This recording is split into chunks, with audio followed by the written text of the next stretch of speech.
It is 9:30 on a Thursday night, and you're tuned in to Beltway Radio and Beyond, which can mean one and only thing.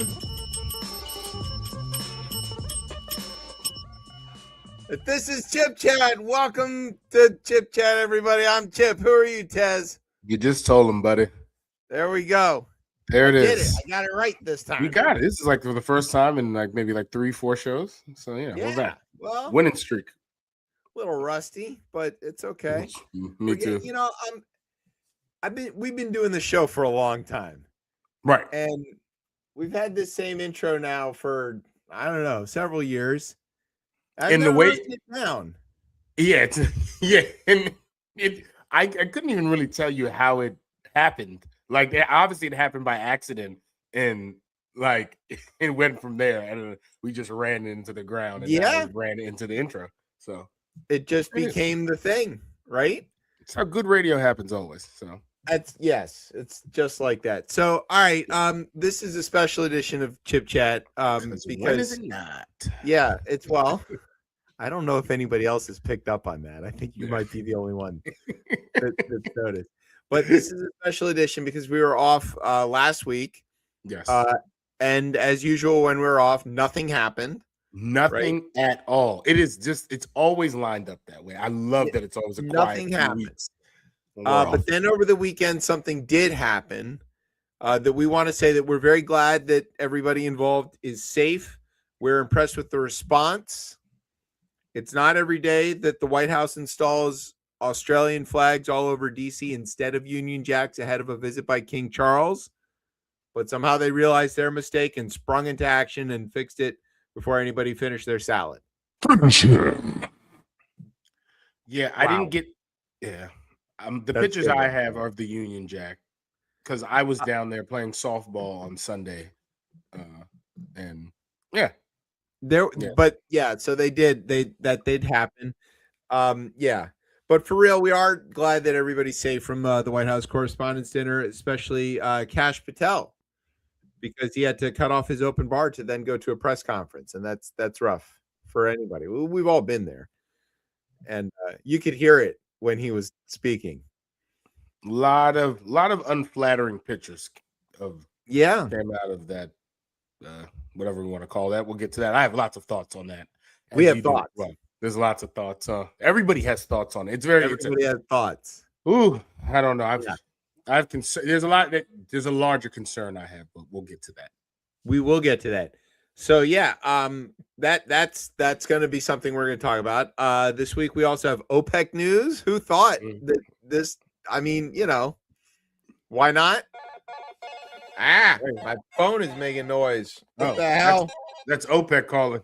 That was. Oh, it's the UAE. They're like, whoa. Yeah, calm down. We're close to this. This might be the day, folks, that you see it live on radio. Nah. No, hopefully not. Okay. Hopefully not. Who's calling? Who's that calling? Would be really, really tragic. The call is coming from inside the house. Christ, I'm looking at my door. Yeah, right. No, they don't know where you live yet. Not yet. The IP address is out there now. That's right. All right. And Tez has a special talk about his favorite white man. I know. White. Yeah. Got thoughts. So we'll of talk thoughts about that. And then, of course, we've got headlines and we've got a bunch of stuff. I mean, it's going to be wild. It's a packed show. Yeah. What else can we say? Also, we played a doubleheader today in which both teams scored 1 million runs, but not in the same game. We had 2 grand slams in game 1 and like ran up double-digit points, and then the Stros did that back to us in game 2. And doubleheaders is just I love them in the sense of like the idea that 2 games get played. Oh, I yeah. do enjoy the idea of it, but then the actual like when it comes to like playing baseball and then doing that twice is kind of insane. It's kind of insane. Yeah, well, no other sport does this, right? We wouldn't dare ask anybody to play like 2 hockey games in a row or 2 basketball games in a row. But golf is close, but you're not playing it's not the team. Like you could have a tournament that stops in like for rain or something, and then it would continue on the next day, and then they would continue playing. But that's the only, and maybe this tennis, maybe it's the individual sports, I guess, that might have curling. We often have 3 games in a day, depending on the level. Even at the Olympic level, they had them doing 2 a day, but okay, yeah, that makes so. There's some sport but it's very unique to but baseball. It's a specifically baseball thing that it happens all the time in baseball. That it's like a feature of the schedule. Right. Yeah. From a fan perspective, if you get a day night doubleheader or any really kind of doubleheader, you get 2 games for the price of 1. It's great. Really good. It's great. Yeah. For the players, might suck, but that's their fault for being millionaires who play baseball for a living. No, don't do that. Oh, no. I mean, look, okay, they're workers. They're doing their job. They're workers. Exactly. That is what we need to remember. They are proletariats. True. Okay. But their job is fun. It is fun. So, it could be like that guy whose boss was like giving him roofies and Viagra and taking advantage of him. Then he's suing her. There at JP Morgan. Jesus Christ. That's try not to read that story. Okay, yeah, I'm okay on that one. You've given enough. I'll take that. No, yeah. Interesting racist twist to it too. Okay, all right. You know what? You reeled me in. Yeah. Oh, oh God. Sorry. Fish is gonna matter in that too when you read it. So yeah. Oh God. Okay. Yeah. You know what? Go read it in the break. Speaking of which, you got a word? Yeah, I got a word. Okay. I got a word now. I got a word. I got 2 words. I'm sorry. Yeah, mine's a 2-word. It's a name, but we'll see. That's maybe giving it a lot away. No, I'm gonna try to. Hopefully, we're just gonna see if it works with just saying it. All right, we're gonna just try it. All right. So sit back, grab some Mets. It's John Wall time. You're listening to the best show, the only show, ChipChat on Beltway Radio and beyond. Sweeps. Didn't work. Nope. Nope.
All right, welcome back to Chip Chat here on Beltway Radio and beyond. I am your host, Chip. With me is Tez. What's poppin', everybody? Apparently, it's just Tez. Oh, wow. Oh, whoa, Brian. Look at that. Fancy in the middle of the show. This is kind of thrown off. Okay, there we go. Am I looking at you? Yeah, now we're back. We're back because I like reality. Okay. That would have really thrown me off if you were to the left of me. I think you just, I don't know. Very Yeah, odd. I know where you are, but that's funny because I'm backwards on that now. But yeah, we got dangerously close to being vertically formatted, which is now apparently the preferred method of video, even though The phone, I mean, yeah, you would say for aspect ratio, it being horizontal would make more sense, but no, yeah, I mean, I hate when people are like, "Oh, here's my vertical." It's like, "Oh, so I can see exactly this tiny slice of a thing." Like soccer highlights when they show them in vertical format. I'm like, "This is terrible. Tip it." but I mean, it's what would be the realification, I guess, of the Yeah, well, maybe it's fine for some things, but not for the sort of stuff that I want to watch. So, MLB app does reels of games, and I find it to be. yeah. But I also think I've trained to look at media that way now because most media is served in these video like cuts that it draw. I get it. Just Yeah, kind of how. but baseball also does the YouTube like Yes, they do. highlight thing that's like at normal at like Yeah. proper widescreen Yes. aspect ratio. And I always watch that. And I mean, let's be honest, what am I looking at on my reels or whatever? It's like sports highlights or like Right. politics jokes. And like, okay, well, one I guess could be vertical, but who cares? Okay. So with that in mind, let's do some headlines. All right. Let's do All right, it. it's time for the headlines. So tradition dictates that Tez goes first. I have not counted ahead. I do not know where we're going to land, but there's definitely one of these in here that I very much hope you get, and we'll see if that works out. So, All right, here we go, everybody. Let's do kick it. it off. Let's do it. All right. All right, everybody. Ted Cruz announced that he is releasing a chatbot that will let users, quote, chat with Ted, end quote. In other news, all the servers in the data center beat up the server holding the Ted bot because it was too annoying. Yes. King Charles addressed a joint session of Congress, a historic event only ever done by his mother back in 1991. His message was clear. Nobody, and he means nobody, likes Ted Cruz. Okay, I see where we're going with this. The king called for checks on executive power, a concept he's familiar with since his mommy ran his life into his mid 70s. Yes. It's incredible that the redcoats were on the lawn of the White House, and I'm offended. I literally was. I'm going to tell you. We're going to stop for this. I didn't know this is where it was going to happen, but I was offended to see redcoats on the lawn of the White House. Then he made a joke about it. Did you hear that? It was a lot of he was a comedian. He was a court jester the whole time here. I see his play. I understand why. But back to redcoats being on the lawn of the White House, that is offensive. As like, and look, people can pan me right for America. Right, I understand that. Yes, there's a point of that. But I, as a person who was born in London, right, find it offensive that a country that fought for independence has now. Again, the same country in the same coats that burnt the motherfucker down. Like it can't. It is indefensible. You cannot have that. Crispus Attucks didn't take a fucking hot slug to fucking have the redcoats just coming there as pomp and circumstance for a state visit. You can leave them at home. It is one of the things where, like, we sort of got over our disagreement over whether we should exist or not, and now like Britain is a willing ally for most of what we do. Yes. But all of that is, I think, to your point, predicated on we don't talk about this very much. The optics, I saw it on. It was a shot from Fox News that I saw from it, and they were just like marched up, and maybe they were paying deference to, but I don't like it. It did look a lot like, I mean, Charles basically made the joke, right? He says that I see you're doing a lot of remodeling here at the White House with the the East Wing. We Brits also did some remodeling of your White House in 1814 and or 1813, I think he said. Whatever. Yeah. And everybody kind of politely laughed and like, okay, we get the joke, right? But like, Trump did not get the joke. There's no way he knows that. But to your point, it didn't bother me that much, like the joke, but the visual of it is a little. Yeah, no, it can't. And again, there's a lot you can unpack this deeper to be like. I'm not. There's a larger conversation I'm not having there. I'm just saying again, is the concept of the nation state, and as a person who again became a citizen of this nation, and then to know the history of it, it's like no. We don't need the red. Now this is. Yeah, wear a modern uniform or something. Don't be that. It can't be that. I'm sorry. We're gonna continue on. It's not the time for a reenactment. Yeah, it's not the time for that. I don't. It's just crazy. Like Trump doesn't care if they burnt down the White House now. He'd be like, "That's fine." There's been state visits before. I don't think we've ever seen. And I know he loves the royals and things of that nature, but I was offended by it again. Like as a person who naturalized American, I was like, "It is your right, especially now as an American." It is. It is and I was your right not only to be offended, but to do what we all love to do every 4th of July: call up a British person and tell them to get fucked. That is our right as Americans. Call myself. Yes, you can stare into the mirror and be like, "You over there, you goddamn limey, get fucked." I'll record that and we'll do that'll be 4th of July. 4th of July. You are yourself one of the most conflicted people I think I've ever known. I'm telling you, I was offended by this. They weren't red coats; they were gunners' uniforms. Okay, do you feel better now? Different. I feel better. Okay. Visit Rwanda. Fly Emirates. That's right. There you go.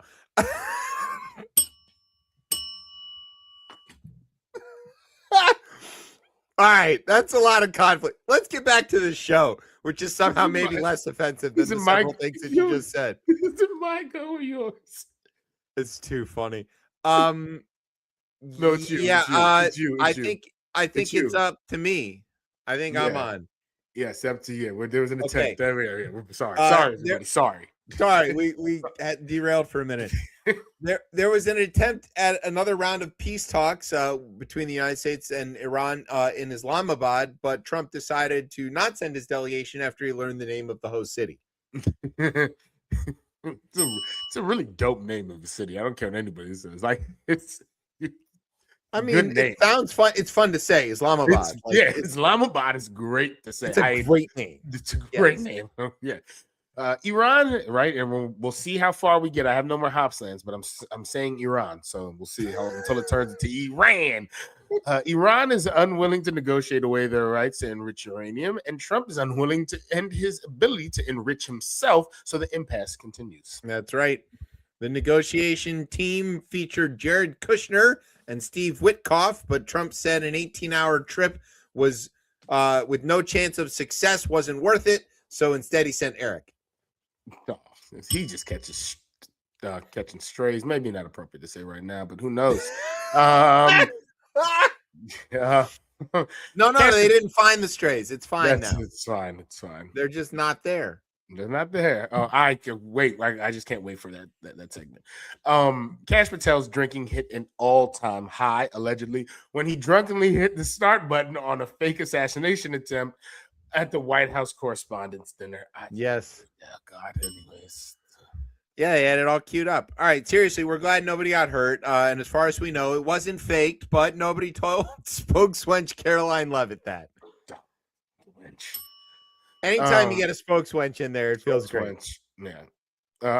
The shooter allegedly had a manifesto, but it mostly read like the text messages you get from that one friend who is way too polite to say what they really feel.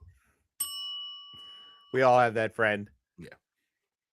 RFK Jr. was whisked away from the scene in a move that security has dubbed the Kennedy for historical reasons, and to maintain that historical accuracy, they left his wife behind. Jesus Christ. Christ.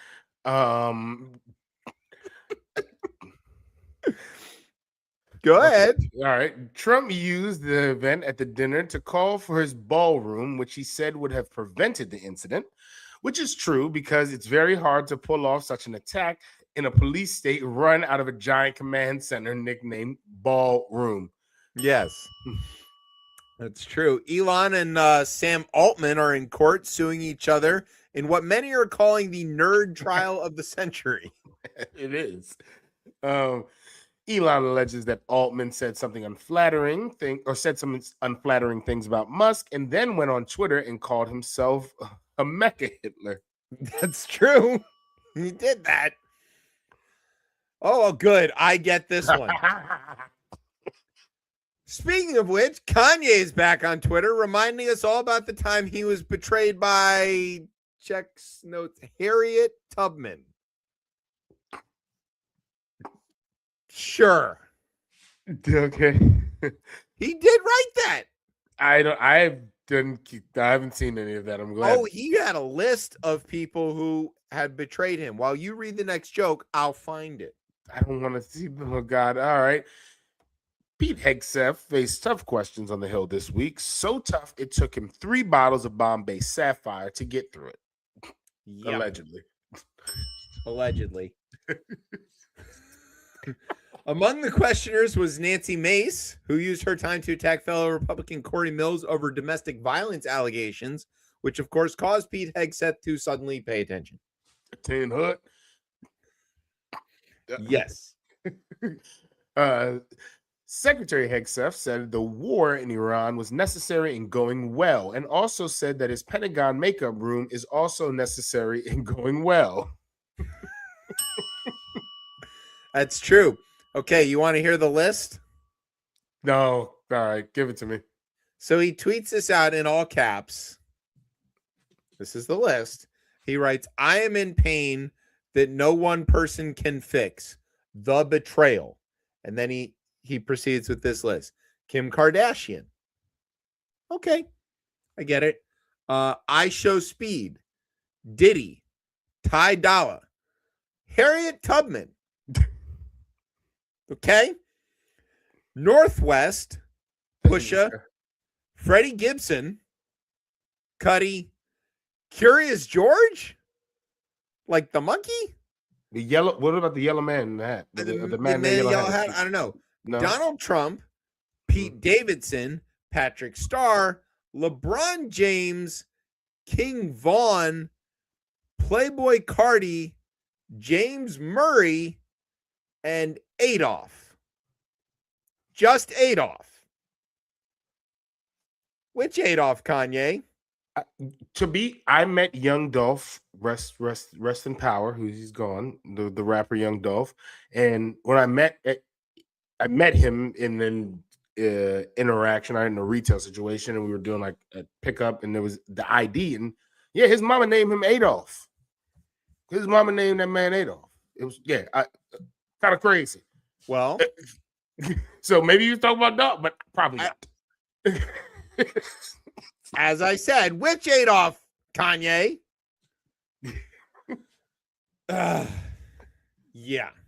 All right. There's been some great asides during these headlines. Good. This is going to work out exactly right. During questioning, Hegseth explained that the ceasefire was paused, that had paused the clock on when the administration would have to seek congressional approval, citing the well-established Chris Webber doctrine. Go blue. I wrote that in for myself, and I landed right on it. Perfect. That's amazing. Awesome. That is there. There it is.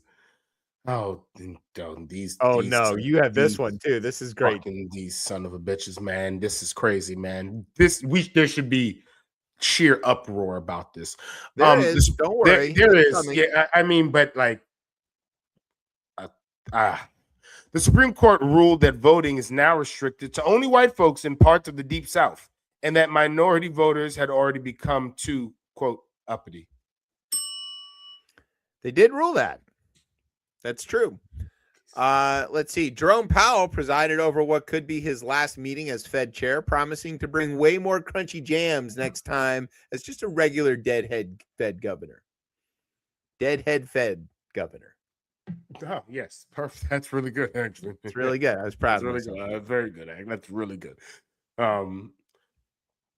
Not on mine. Trump put his face on the new edition of the U.S. passport. So if you get stuck with one, you now no longer have to explain why you're seeking asylum when you arrive in another country. It just flashed. Please come. Yes, right. And in sports, FIFA has a new rule that will give red cards to players who cover their mouths while verbally abusing other players, because otherwise nobody can win their Kalshi bets on which racial slur someone is going to hurl at Mbappe. Or Vinicius. Or that, well, it was at Vinny, right? That was what started the whole thing. It wasn't just racist. It was also homophobic. Oh, yeah. They gave him the 1-2 to 2-piece. They gave him, they throwing bananas on the field still totally fine. Not going to get you a red card. I love when they ban the fans from the whole stadium, because that is something you need to do, to be like, no. You're not. No one's coming to see any game. If there's going to be a game, it's going to be an empty stadium. Yeah, you guys have lost the privilege. Everybody's lost the privilege. It's very like teacher on a field trip, like collective punishment. Like, that's it. Everybody back on the bus. You all fucked up. because I don't know what else you do. It's insane. There was the time they threw, I think, was it Super Mario? It was somebody. Yeah, exactly. It was Mario Balotelli. I'm pretty picked up the banana and ate a little bit of it and then proceeded to kick the corner. Right. Like, what else are you gonna do, man? He got, I mean, Vinicius gets it really bad, but like Balotelli got it really bad in certain places. Like he got it really bad in a way that didn't make any sense, because at the same time he was also like the leader of the Italian team. Right. Like he was the captain of the team and they all loved him, and he was called Super Mario and he was all of these things. And then they were like, oh yeah, but he's black, so we're going to call him a monkey. Like what? It doesn't. It was in mind. I mean, that's how strong racism is. That's a stretch. It's insane that it's that strong. It's like, it's bigger than it was. Like, and granted, a lot of it did end up coming from like opposing fans, but still, nonetheless, it's like, but they were doing it also within like Italians, explain yourselves using only your hands if you can. Tell us, Mike Tirico. Yeah, well, I mean, you want to explain this? You're on both sides of that conversation. I am on that. I can't explain the whiteness of it though. Like, I can't explain that part. It's very difficult to do that because I don't understand it. I'm like, wait, what? Hold on. Italians claiming whiteness is an incredible situation too. It is. Yeah, it's really crazy. What a world we live in. Olive skin guineas to whiteness is crazy. That's Skyhorse publishing title. The Skyhorse publishing title right there. Oh my God! All right, Brian, we need to take a break. Yes. Actually, I since we've been away, I've been doing some good business transactions.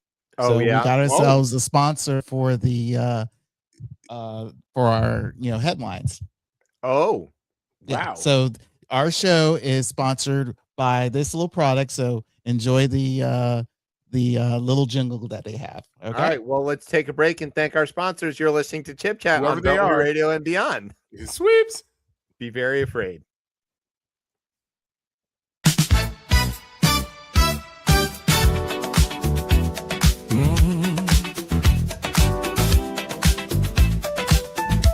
Before you hit that door, baby,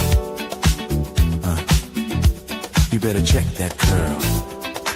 Cleavon told me so. Alarm clock ringing, sunlight on my face. Can't step outside with the curl out of place. Mirror say, player, better tighten that loop. A dry ass curl, brother, that ain't the move. I need that drip. Need that shine to behave. Need my curl looking slick as Rick James. From the roots to the tips, let it flow like truth. Ain't nothing popping till I grab the juice. Oh, African berries, juice is so pure, curl so full, yeah, it's blessed for sure. Prince Hakeem dreams in every strand, but without them chemicals messing up my hands. Get the juice, get it, to keep your curl loose. Strip so clean, shine so smooth. One splash hit and you know the truth. Get the juice, to keep your curl loose.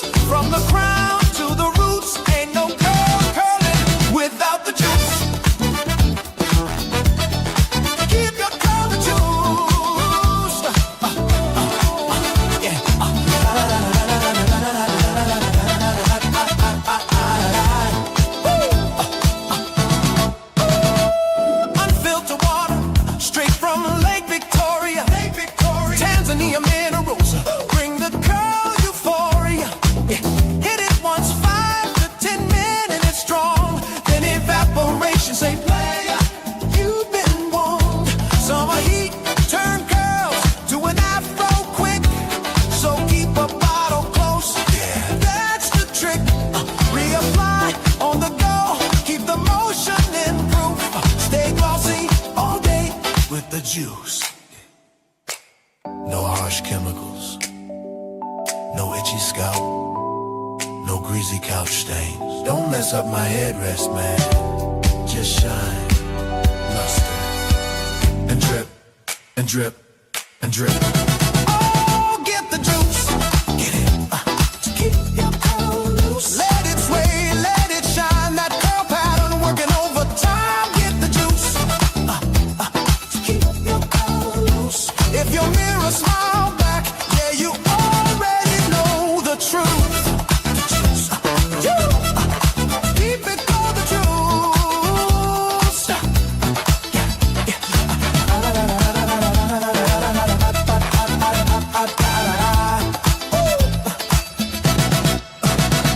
The juice, keep it close. Stay ready. Stay ready. Keep it close. Stay ready. Loose curls and drip only, baby. All right. The caravan of mostly Central American immigrants is now in the Mexican city of Oaxaca. Welcome back to Chip Chat, everybody. I'm your host. With me is Ted. And that was the headache headline news brought to you by the juice. Oh my god, I love the couch stain line. That's like my favorite line in there. They'll have the wash with that at the end was just that's a good cherry on top of that. I was not expecting that, and yeah, it brought me so much joy. I'm sorry, it brought me so much joy just to see that. I loved watching that. Do you think the Jerry curl will ever come back? Or is that one of those 80s mistakes that we're just going to leave behind? I just think, especially the way you look at how kind of social media can revive things, I wouldn't put it past anybody to try to bring it back. It just, it feels like a lot of maintenance. I don't know. Yeah, it is. I think it's a high maintenance item. Yeah, I've never had one, so I'm not I don't know. That's why I like my hat. No maintenance. Yeah, like I just go one way or another. Like I went from having very just long locks and just to be retwisted and then to go to bald. And it's like I'm going to one extremes. Like we're not doing any fucking maintenance. Yeah, it's too much effort. Yeah. I'm not doing that. All right. Speaking of effort, let's talk about the White House Correspondents' Dinner. Now, before we get into all the things that happened, let's just explain what this is in case there's some people who don't know that, there's a group of reporters who are referred to as the White House Correspondents Association. There is a real association, and these are people who cover the White House. They're credentialed and they cover the president and stuff. Over the years, they've developed this tradition of having this dinner where they do a bunch of journalist award stuff, where they talk about First Amendment and free speech and journalism and why it's important and all of these kinds of things. And then eventually it sort of evolved into having the president show up and be there for it. And then that evolved into this thing where they would have a comedian come and sort of MC the event.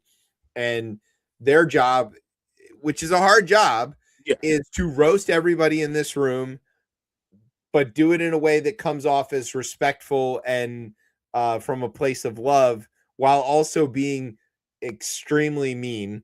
And then the president gets to tell jokes afterwards. And this goes at varying degrees of well. Yeah, yes. Over the years, varying degrees of well is a great way to describe it. Yeah, and so there have been some hosts who have done a really good job. Roy Wood comes to mind. He did pretty well. Then there's hosts who do too good a job, like Michelle Wolf comes to mind. She did too good a job. And then there are presidents who are good at this, and there are presidents who are bad at this. I think Larry Wilmore is one for me. Larry Wilmore did a really good job. Yeah, yep. He was the one for that. Then there's the Seth Meyers one, obviously, that caused the world to end. And yes, that's the one that destroys all. He did also too good a job. Yeah. Colin Jost did a really good job one time. And then, like I said, there are presidents who, when they get up there to do their bit, they do it better. Now, none of them write their stuff, right? No. They have actual comedians write all their jokes for them. But, like, it's all about timing and how well they do with that. Biden was not good at this at all. No. He just kind of stumbled through it like he did so many things. Obama was great at it because he has good timing and good comedic timing. W was great at this. Yes, again, because he can kind of sit up there real folksy and like his was like, he's a chummy guy. I mean, for a war criminal, he's a kind of a fun hang.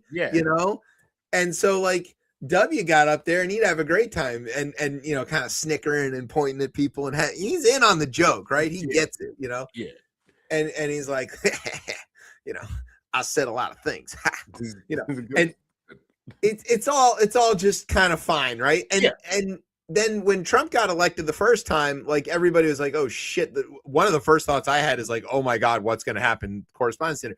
Yeah. The answer is nothing. Because he wouldn't show. He didn't go for the whole first term. He didn't want to have anything to do with it. They tried doing it kind of like on their own without doesn't work. The president for a couple of years. That's where the Michelle Wolf incident came. And it just kind of was no good. So they stopped doing it. I guess they still did the awards, but they didn't do like that part of it, which is the part anybody watches. Yeah. And then hour of television ever. Right. And then COVID slashes what the two like going into it, right? It kills 2020 and I think 2021. Yeah. So okay, so we've been off cycle for a little bit or whatever, but they brought it back this year and they're going to have like, again, they were a little worried about like having a comedian doing anything too serious or too funny, I think is really the thing that like they're worried about with Trump because he is so thin skinned. He can't take it. And I don't mean that as a joke about his hands bleeding. I mean that like he's metaphorically thin skinned and also physically apparently. And so it happens at that age. So they didn't have a comedian. They had a guy. He's his name is Oz Perlman. He's a mentalist, which is a kind of like magician, really, and he does tricks where he gets people to, write down their PIN number and then he opens an envelope and he also has it written down. And it's all a big trick, right? And everybody's kind of in on it and it's fine. And so like many Americans, I was kind of interested to see what this was and I was ready to tune into it, right? And so I was flipping back and forth between playoff hockey and playoff basketball and White House Correspondents' Dinner because that's what my life is like. And I had it on CNN and I flipped back over to see what's going on at Nerd Prom and it's across the top, shots fired at the White House Correspondents' Dinner. And I was like, oh shit, I picked a bad time to check in on the Pens and Flyers game. I had that live on C-SPAN. And as this was happening, like it was one of the more random things, like where I randomly kind of had it on there, like again, but left it there. And then as I was like doing shit and looked up, I was like, wait, shot. Okay. Is this what's happening right now? Why is everybody's faces look pale? And like, not just because it's a lot of white folks, but like everybody's faces look pale. Like it was like when January 6th happened, like watching the proceedings of that and then like dozing off and waiting. I'm like, oh, that person looks definitely scared. What has happened? What did I miss? Yeah, so it's a scary moment for everybody involved. I've seen a lot of the reporters. This is kind of a weird meta bit of this, but like they're all reporters, right? So a lot of them like sprung into reporter mode and immediately started literally covering the story. Yeah. And gathering information, going live, broadcasting what they know. Wolf Blitzer like explained about salad in the men's room to everybody at CNN, and local reporter Jenny Abamu of WAMU, she basically got on her Instagram pretty much right after and just like told everybody what had happened, which was one of the key ways that I learned a lot about it. But anyway, just to set up the rest of this before we get into like what all everybody feels about it, this doesn't take place at the White House. It takes place at the Washington Hilton, which is not really that close to the White House, to be perfectly honest, in terms of like things in DC. But it's where 16th Street. Yeah, but it's where this has been held for years. And they have like a security protocol for it, including safe rooms where they can seclude people to if they have to, and it's it's not just like some random ass it's Radisson on the side of the highway. It's an event that happens there regularly every year for I mean many years at this point. Since at least Reagan. And so it's all like everybody knows how this works, right? Reagan is interesting in this too, based on the hotel, but they call it the Hinckley Hilton for a reason. He got shot right outside of there. Yep, exactly. Or shot at, I should say. He didn't get shot. Brady got shot, but he got shot at. And, Jodie Foster was not impressed. But the rest of us also unimpressed. So that's what happened. This caused a lot of reaction, which I think is still happening right now. Yes. The first thing is how many people immediately jumped to the idea that this was fake or staged, including myself. I thought it was odd again. Does anybody on this show think that this legitimately happened the way the narrative is currently explained? The reason I have to start with this is just a real event, and it's not like I have to start there, because if I start where everyone else is at, I'm just becoming a commenter, and I'm on this show, so I guess that is what I am, right? In a sense, I'm a commenter on it and especially when we're talking about something that is the White House Correspondents' Dinner that is based around journalism, right? In the fourth estate, that the first, like the core tenets of this, and all of this is thrown up in the air. But for those people who are in that room, the core tenet of this is to fact check, to do research, to get sources. And that is when but no, we speculate here, right? Our show is reckless speculation. So, okay, fine. But if I go down that route, we are in a post-truth society at that point, right? And I don't want to be there because I feel it too, right? I mean, right? When this president's poll numbers are where they're at, or like I'm with y'all, okay? Like, you could persuade me to be in the camp of this. But the reason why I just can't start there is because then I am now in a fully post-truth society. And I think that is a problem. And you can say what you want to say about Joe Biden, right? And about the Democratic administration. But I don't think you had a majority of the country thinking when Joe Biden spoke around things or things happened that they were lies. You might have had the 25% of MAGA who does believe that. But I don't think the country would wake up and be like, and even the reaction of the country to not, like, if this happened 25 years ago, this is crazy, right? Crazy.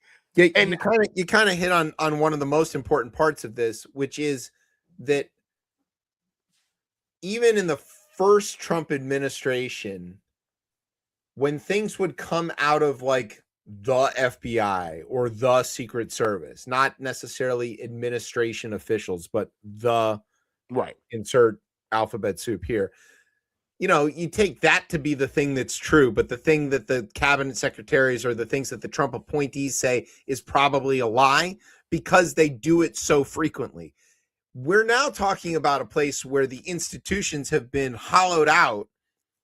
And so a lot of us, I'm going to say us, meaning myself included, don't trust the source of information that is the official source. And I don't mean that in a way where people are like, oh yeah, well, aliens of course exist and they're hiding it from us or whatever. And no fake moon landing or any of that like dumb conspiracy bullshit.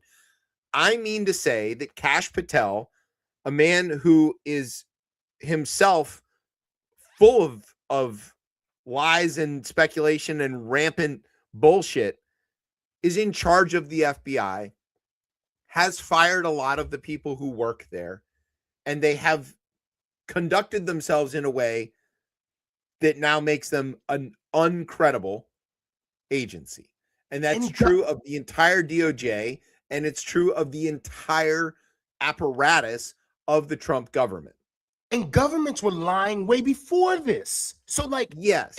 And that's the other thing. Like, I'm not, there's not a naivete to the point where I don't think that the governments or all types of governments don't tell the truth to the public. I'm not arguing that. We've seen, but they don't lie about, like, I don't trust the data from the National Weather Service anymore because these guys lie about the pettiest, simplest shit. I mean, you shouldn't trust that because they fired half the people and they can't. That's what I mean. Like, they have hollowed out the agencies so much. I mean, a good example, tomorrow's first Friday, right? Tomorrow's May 1st, but it's also a Friday. It's the first Friday in May. It's a first Friday. We're going to get BLS numbers, I think, or maybe it's the week after, because if it's the first day of the week or whatever. But like, we know that BLS numbers are a thing that they got mad at the numbers and fired the people who worked there in retaliation for data that they just found to be inconvenient. So now it is a stretch to believe what we hear out of the BLS. If you'd asked me, did I distrust the numbers out of the BLS in the first Trump administration? No, I trusted them fine, because I believe that the federal workers who were gathering that data were producing the data in the normal manner and everything was fine. I don't think that anymore. I don't trust the information I get from the DOD. I don't trust the information that I get from like the FDA, because so much of this is now re-engineered. And that might be the point, right? They hate the institutions. And so what better way? Yeah, that is the point, right? The government's been bad, so let's make it extremely bad. Make it so bad that nobody trusts it. And then it doesn't have to be right or wrong. It just has to be, hey, look, I don't believe it. You don't believe it. We both disbelieve it for different reasons. Make you not trust it, right? That's right. And that is where it is, because you have always believed in it. I still try to believe, because again, I think when these things start to fall, right? Because everybody likes to talk about the house of cards and all, like, and I'm like, yeah, it is a house of cards, but why we want it to fall? Like, I don't want it to fall, but I look, we have two problems. System. It's a belief system. It is a belief system, and they have hijacked it. They have figured out how to unbelieve it, and then there's also the AI factor here. Is that the deep fakes are so convincing now that even if I know the real story, even if I was there, even if the evidence is pretty linear and like very clearly they got the guy, he wrote a manifesto, he's got like a social media presence that seems to kind of like be congruent with the type of person who might do this, you know, and he kind of like, and even if he admits to it, I heard people discussing what shirt he was wearing as if, and it was all fake. He wasn't wearing no shirt. I mean, you know, like the situation is even if you and I and maybe, you know, 10, 15% of the population know the truth and believe it and run with it, the rest of this country now has a ready-made supply of AI slop that agrees with their preconceived notions and is just going to feed them a very convincing video evidence, big air quotes on video evidence, that says something else. And you're going to be like, no, that isn't true. They're going to be like, but I saw a video that says it is. I think, but even that's one piece of it. I think what I'm more worried about is people on the opposite end of the spectrum saying, I don't trust anything. That's what they're getting at. That, I don't like, because at one point it's like, oh, well, you're saying almost in a sense like misinformation, disinformation, AI, deepfakes are going to make people believe in that. I'm talking about where if I get to the point where I'm like, and I do, there's a heavy skepticism in the sense of, all right, I need to find like 3 or 4 sources on this. How many people are saying this? Like before but I don't, even on the things where you think you could just blanket trust anymore. You know, it's like, all right, trust but verify like 3 times. I have to do that on literally everything I hear now. Yeah, we're there, and that's a post-truth society.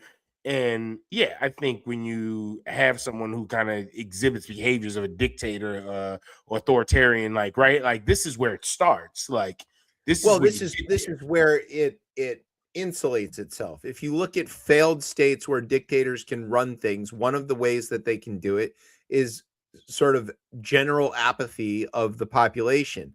And the way they achieve that is they just make it so that nobody trusts anything and everybody's self-interested because they just think that the institutions are bullshit. But let's do this. Let's just do like a hypothetical, right? Let's just pick I'll pick a random. This will probably piss people off, right? But let's just say Gavin Newsom becomes the president, right? He's sure. The president, right? If Gavin Newsom goes out and says something, do we think that 60 to 65% of the country is going to be like, he is lying? Or like, we don't believe in, or that he didn't say it, or he didn't. Yeah, I don't think that's it. I think this is a uniquely Trump thing. Yeah, I think you might be right about that, but I don't know that we can recover from it. I hope I hope so. Yes. I take your point there. That, like, you know, in the first run up of the first Trump things, when I was like, this guy's lying about everything he says is a lie, and they go, oh well, all politicians lie, and I go, no. And I remember we did it on the show. We talked about it on the shows before you even got here, but we talked about it on the show that, like, okay, there's a difference between I'm telling you that variants of this, man. Yeah, this plan will pay for itself because of this, you know, tax and this thing and whatever, and like it doesn't pan out. That's not like saying they're eating dogs and cats in Springfield, Ohio. That's crazy. There's a very big difference. And Trump is so willing to say all of those things and like publish them. You know, the Jesus photo or the no more. Let's pick a Republican. Let's actually try. Is there a Republican that we can say that wins the 2028 election, right? And that if they went out there and said something, I'm trying to think into my mind because there's not many left. I'm just trying to. I'm like, again, we're just doing hypotheticals, right? Susan Collins. Yeah, but there's no way. I'm trying to think. Like, do you think that everything Mike Johnson says is bullshit? I look at him as a voice of Donald Trump. Yeah. I think that most of what Mike Johnson says he thinks is probably true. I don't think he's willing to lie. What he does is he's non-committal. He doesn't ever say very much of anything. Right. But I don't think Mike Johnson would stand up there and say they're eating dogs and cats in Springfield, Ohio. I don't think I'm with you with that. Yeah. So, like, who's in that? I'm trying to think through Republicans. There aren't. Dude. There aren't. Yeah, that's where we're at now, right? Exactly. Like, he's so co-opted that whole party that they are now. John Thune. John Thune. Yeah, if Thune says something, I think he probably is telling the truth. I don't think Thune's a liar. Yeah, I don't think he's, and that's why I think this is very. Now, here's one. Like, if JD Vance is the president, I do think he's lying. I think he lies about anything that helps him. But like, I don't think Mike Rounds lies about stuff. Yeah. And I don't think that like Braun is a liar or that, like, you know, now will they take his playbook? Now that's the question that we need to see. Yeah, well, because they can't win otherwise. But like, would you believe anything Ron DeSantis says? No, probably not. Yeah, he's kind of right on that edge. He's on the edge because then again, he's a smart guy. Like, he's a very smart guy. He just wears go-go boots on TV. Yeah, right, exactly. Which he's allowed to. It's fine. But I think that's my thing. I do find this to just be a uniquely Trump thing. And I do wonder when we do, like, again, and you probably say there's not going to be another election. But the way everybody's, like, eventually in 2028, when there's a new president, and whoever that president is, even if it was JD Vance, right, which is just God forsake, like, kill me now. But if it was, I don't think it would be at the same level. And maybe nobody can do it like Trump. It can't be this. I don't think other people have even how JD Vance looks at like how he differs on the war. When you don't have he does it by being quiet. That's exactly the way they all do it. And that's a problem. Like I don't think even Ted Cruz is an abject liar. Right. I think he's politically expedient, but I think the things that he says he knows aren't going to work out the way he says them. He knows better, but I don't think Ted Cruz would tell me that they're eating cats in Ohio. Yeah, right. I don't think that he could do that. No. Yeah. Now JD Vance is insidious because he says, if that's what I got to use to get attention on things, like that's where he becomes insidious, and you're like, okay, all right, buddy, you might be worse if you're gonna. Yeah, and I think that some of these, I mean, like people like Patel or Blanche or any of those folks, yeah, they are willing to just say abject lies, but I don't. You know, like when he said the thing about they're eating the dogs and the cats, and of course, all the reporters were like, "Hey, Ted Cruz, are they eating dogs in Ohio or whatever?" And his response wasn't, "Yeah, absolutely they are." His response was like, "Hey, look, people say a lot of things. I didn't see it. I don't have time for this or whatever." They'd all just committed to the American people, and he's focused on the real issues that people can. It's you're like, no. Tommy Tuberville, he just lies out all the time. Yeah. Like when he says he lives in Alabama, he doesn't. He lives in Florida. So, some of them are worse than others. But anyway, like they all immediately jump to this ballroom thing as another reason why if someone was like, "This is," again, I'd be like, "Okay, all right, I understand why. I get it." Yes. And now they're saying that they can't find, they didn't find the bullet. The DOJ is like, there's no ballistic evidence or anything. The guy had a gun. We seen the video. The flash came from his gun. He hit the Secret Service guy in the chest, in the bulletproof vest. Those things catch the bullet. Like you're going to find it. He specifically wrote it in his manifesto that he was going to use buckshot. So, all right. Who here knows anything about buckshot? One thing I'll tell you is it ain't just one piece. There's a lot of it depending on shooting 12 gauge, right? And depending on what type of shot he's using. But generally speaking, there's like a dozen or so little lead balls in the name and what it's trying to take down. Yeah. So there's a scatter, and some of that stuff's going to embed itself in a wall or in a table or something wooden or whatever. Like you're going to find something. And then they're like, well, this is really more art than science. And then the same people will tell you that, well, we definitely found the bullet and we know it's this black guy that shot, right. Somehow they can match a groove pattern on a rifle when it's convenient, but now they can't. So all of this feeds this same problem that it looks.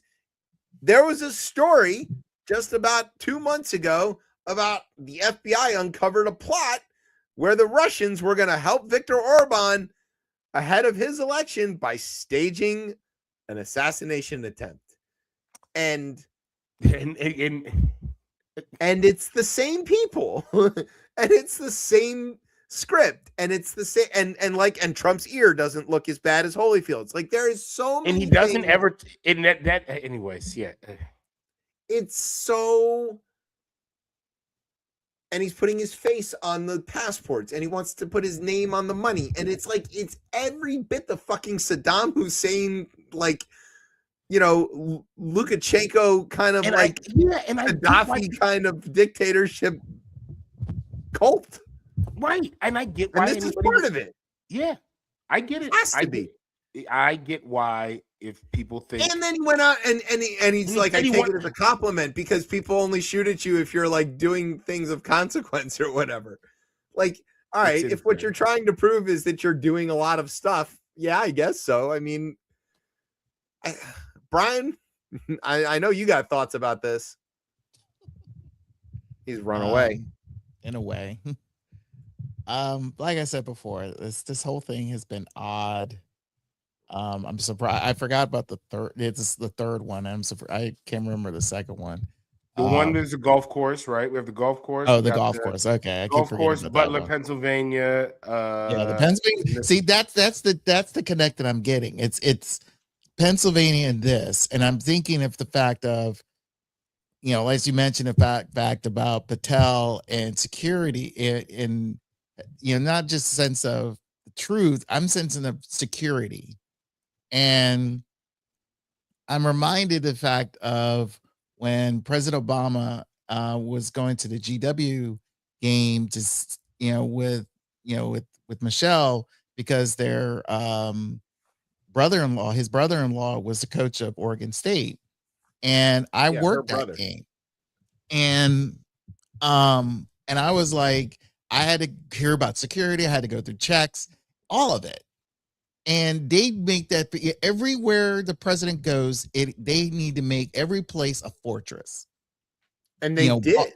And they do. But the thing is like, I know they say they did. That's what we're getting to. They say they did. But again, this lackadaisical stuff that they do, to where this guy goes through like he's a Naruto character, it makes no sense to me. I mean, he figured out a thing that I think a lot of us who've ever looked at security have always thought is like, if I'm moving fast enough, I can get pretty deep through this before they stop me. I mean, you're not going to get far. I think he understood that. You're not going to get far, but you can get through the first couple layers. But again, it get to the point where, okay, if I know how long he was there. I think he was there for a good week before everything. Couple days. And he took the train to get there, which is a good way to stay off the radar. And right. I mean, there's a lot of things, but again, to where it feels is like when it comes to something like this, and especially when you are bringing not just the United States president, but any foreign national president, you got to overtly I wouldn't say overkill, but up to that point of protection. And you really do. You do. No, I completely agree. I know you do, but you just once again, it just seems like keep in mind where what happened in Pennsylvania, I felt is like very lackadaisical shit. It is just like there's no way in the world. Yeah, there's no excuse for that one. Yeah, there was no excuse. And I feel like clearly a bunch of oversights and mistakes. Yeah. Are you saying that you think that this is a lax Secret Service, or maybe even a willfully lax Secret Service? I think so. I think everything is so the security detail for this under this administration is very, very willfully lackadaisical. I just think they treat everything like, I'm not, like I said, I am not anticipating this being a setup or one of that stuff.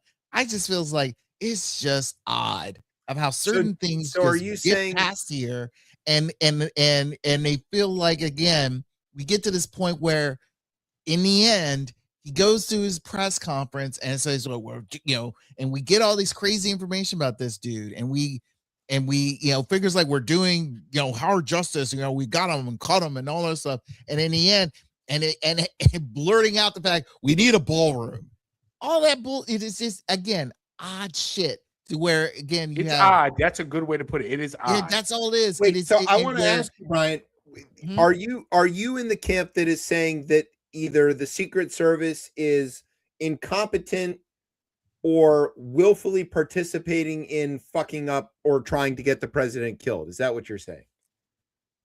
I'm not saying willfully killed. I don't think that's definitely not in her job description. Accused offensive lines of like letting the defense hit their QB because they want, they're tired of losing or whatever. Like, are you? I wouldn't say that. I just think are you saying that the Secret Service is run by a bunch of incompetent idiots, and that is why? In this case, the Secret Service did its job. He was nowhere near his job, but he was nowhere near the president. He didn't. If the perimeter was there, they caught the dude. I get it, but I just feels like there are certain things that, again, there should be, like, I don't know. This is why it's so frustrating have this person, this orange peel, still be president. It's frustrating. The fact is, like, there's a lot of question marks when you were talking about the facts or trying to get the truth. It's not. Whatever story is put out there by them. There's so many holes in it. Yeah, and it's frustrating because they're not going to help you fill it. That's that's where I'm at. It's not the sense of fact of the Secret Service. We know full well they're whoever runs Secret Service is a joke. We know full well like how certain things are planned out, with this crazy war that we didn't want to be in. All of it. It's just frustrating. But whatever they tell us, we know there's holes in it. It's Swiss cheese with extra big holes in it, and we cannot fill it at all. And it's sad, and it just makes me mad. And I don't know. And it's just like, you keep telling everyone, oh, there may not be election because he's going to try to force it. It's like, I think the American people are frustrated. That guy is the implement of that. And as much as Trump would, berate, Odell about, tell him about the manifesto and all that stuff, it's like, dude, you are the part of this problem. Don't get mad at you're getting mad at the person who's mad at you. That doesn't make sense. Well, and not only that, but so yeah, to that point, let's take this at face value. What we saw Cole Thomas Allen do is an expression of despair and rage. A lot of people don't like this guy. And you always talk about the people will go to the streets and they won't take this. This is kind of that, right? This may be that. It's a slow burn. It's the beginning. It took, however many attempts before John Brown hit the armory, and then there was another year before the war kicked off. Exactly. Yeah. Right. So it could be that. It could be this. This is the roll up, and this is where we're getting to. I don't know. I mean, in the wake of the voting rights decision, I heard somebody say that this can only lead to either despair or rage, and in my opinion, those are the same thing. It's hopelessness is what it leads to, and when there is hopelessness, then violence comes right behind that, and so there are mechanisms, and I know the mechanisms are being stripped from, which is the vote. That's itself. Intentional. That's what I'm saying. But there are still ways. There are ways that we can go and approach that, because there is a law that can be passed to rectify this, right? The courts don't have the last say in this. There is a way to do this. I get that it seems insane to try to get Congress to pass a law and you need a president to sign the bill, but there is a mechanism still in place for now. There is, but I think if I'm understanding what Brian's talking about, and to the point of like, okay, this is a symptom really of a bigger thing. If the Trump people are interested in maintaining power through an authoritarian power structure, one of the things that they need is enemies. They need violent actors that are trying to stop them. And a way that they can get that without having to do anything necessarily conspiratorial or sneaky is to just continue to dial up the pressure on certain groups and until they react, and then point to that as evidence. And so I do see that exact thing happening, whether it's going to be the elimination of black and brown voting in America, or whether it's going to be we got a couple other stories about this, that all of these things are uniquely designed to increase the pressure of the thumb on society. Right. And whether they're doing it just to do it, to be mean and to be authoritarian and on its face, that's possible.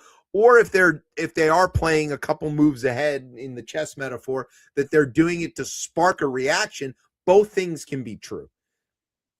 I know from my youth as a shitty kid who liked to start trouble, one of the best ways I could do it was to like get in a situation where people aren't allowed to react, like say school, and then poke at somebody who I know is going to eventually get tired of that shit and react.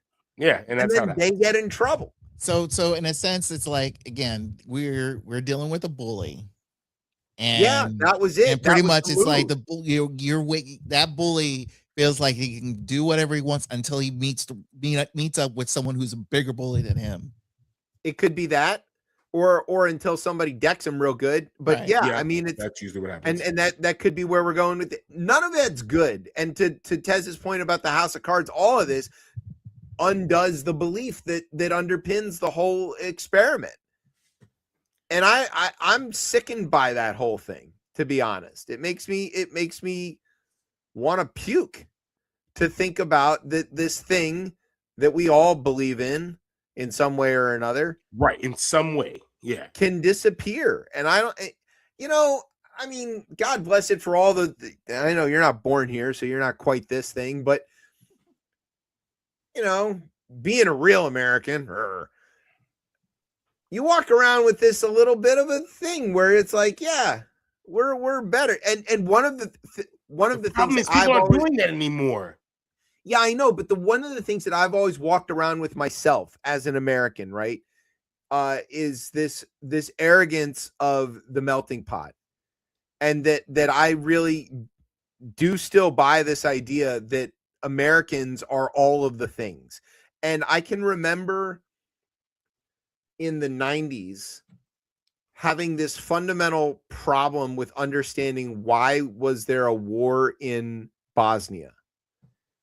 And like, and I remember teachers trying to explain this to me, or maybe my parents trying to explain this to me, that like, well, these people are these people are Serbs, and these people are Bosnian, and these people are greatest words written on paper, whatever, parchment. Yeah, and I remember asking, like, but aren't they all born, in the same country? And they'd say, like, yeah, and I'd say, well, then they're all the same. People. Yeah, it's not the case. That's uniquely American. And then, yeah, right. That's a uniquely American thing. But I didn't understand that to be unique. I understood that to be like the way it is.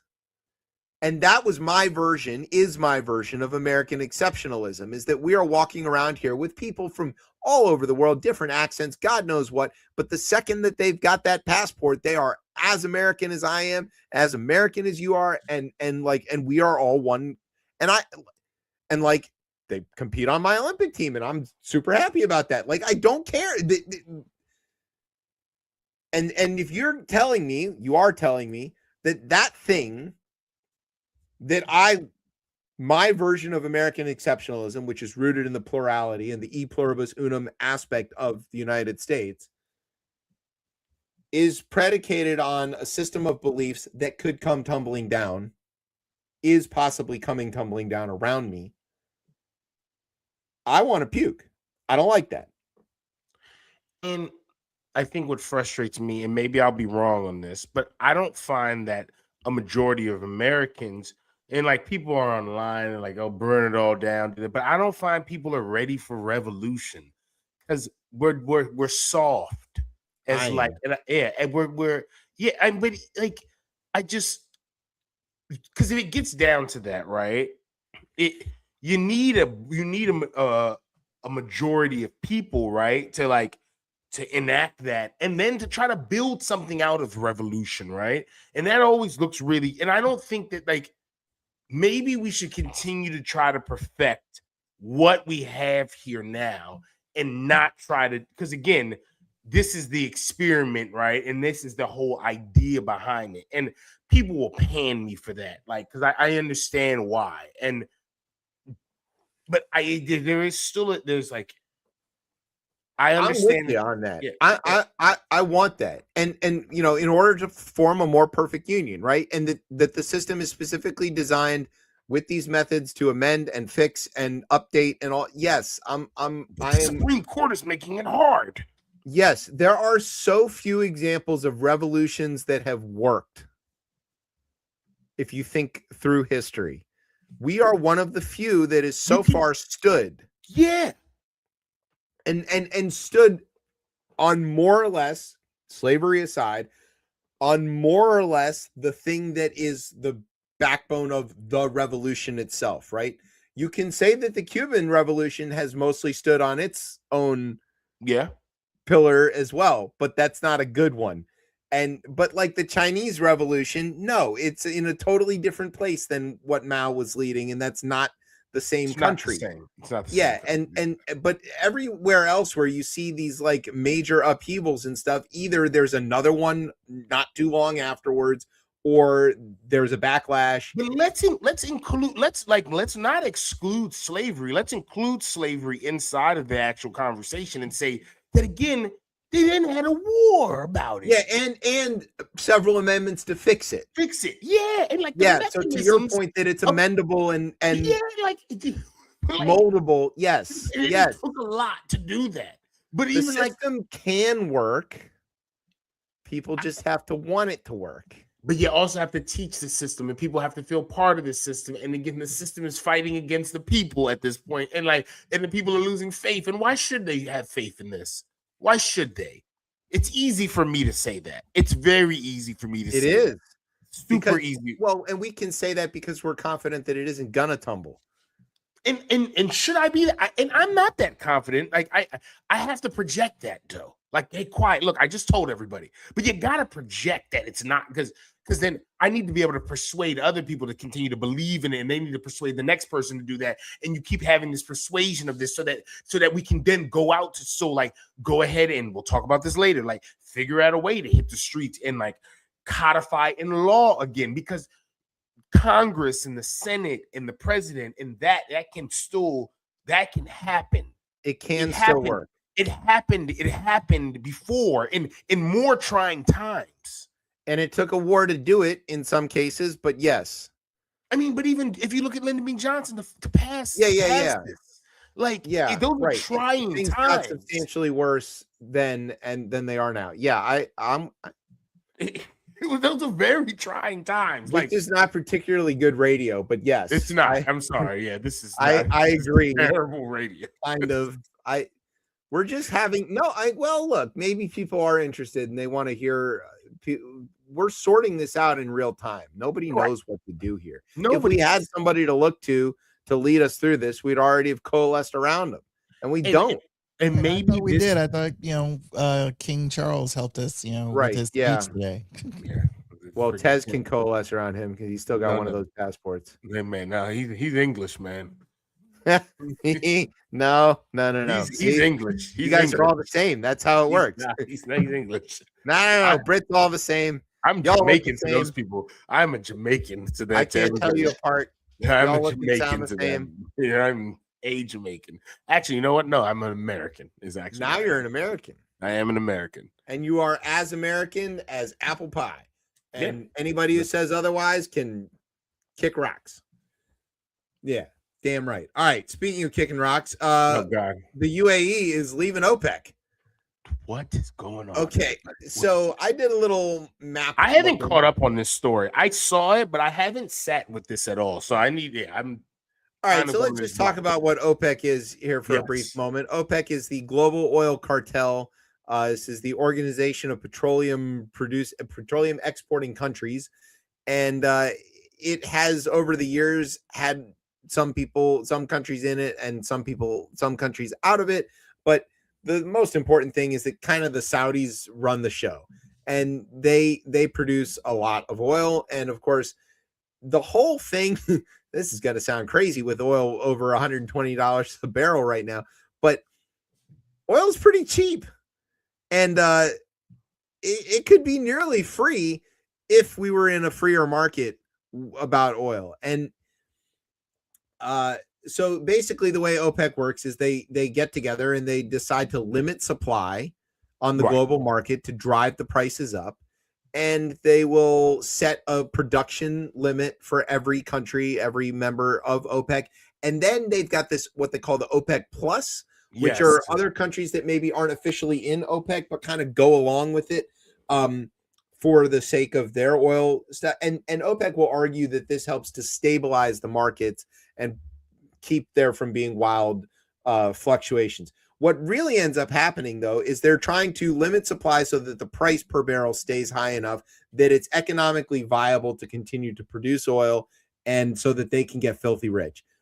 And what always ends up happening is all of the members of the OPEC cartel, they all cheat. They all break the production line by miles, and they all overproduce all the time. And so then eventually that'll cause like a market dip and something, and then they'll call another meeting and they'll be like, all right, this is what we really mean this time.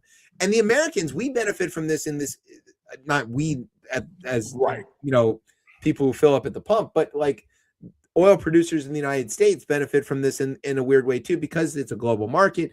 If the price per barrel was a commodity market, so it doesn't really matter which oil you get from where. I mean, to an extent, it does matter, but a barrel is a barrel is a barrel. So American oil, which is maybe more expensive to produce in certain circumstances, gets sold at this artificially inflated rate. And so therefore it's not only viable, but maybe even profitable to produce oil in the United States. And that sort of has a lot of economically beneficial side effects to it and all this. So that's kind of like what OPEC is. And the world economy is built around this. So it's a big deal when one of the larger producers, the UAE in this case, decides to leave after 60 years. And they gave some reasons for this. The UAE says that they want to get out of oil as their only thing. And they feel like they're being pushed around by the Saudis. The Saudis and the Emiratis used to be like best friends. They are now no longer best friends.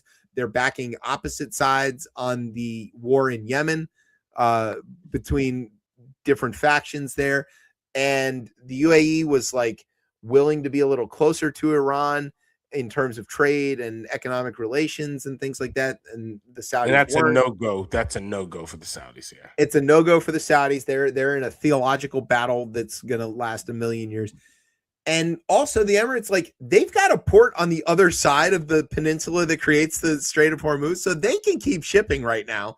And they're not as bound up by this. That's the part of go look on a map. Right. If you find Muscat, which is the capital of Oman, and look a little north of that, you can find the piece of the UAE that sticks out on the other side of the tip there that sticks up into the Strait of Hormuz. And you'll see they've got this giant oil port there. And look at it on Google and you can see it. And it's right there. So like, strait's closed, whatever. Emirati oil is still flowing pretty free, right?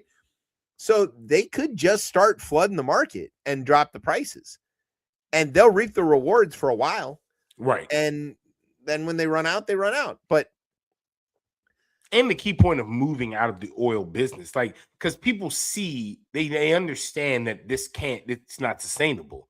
Like, literally. Yeah. So the Gulf Arab states have all, and the Saudis have done it by sports washing and all of this other kind of thing. But like the Emirates and the Qataris have been trying really hard to get away from petroleum as their only thing, because they know that it's a finite resource and that eventually they're going to get outpaced by renewables and people are going to go electrified.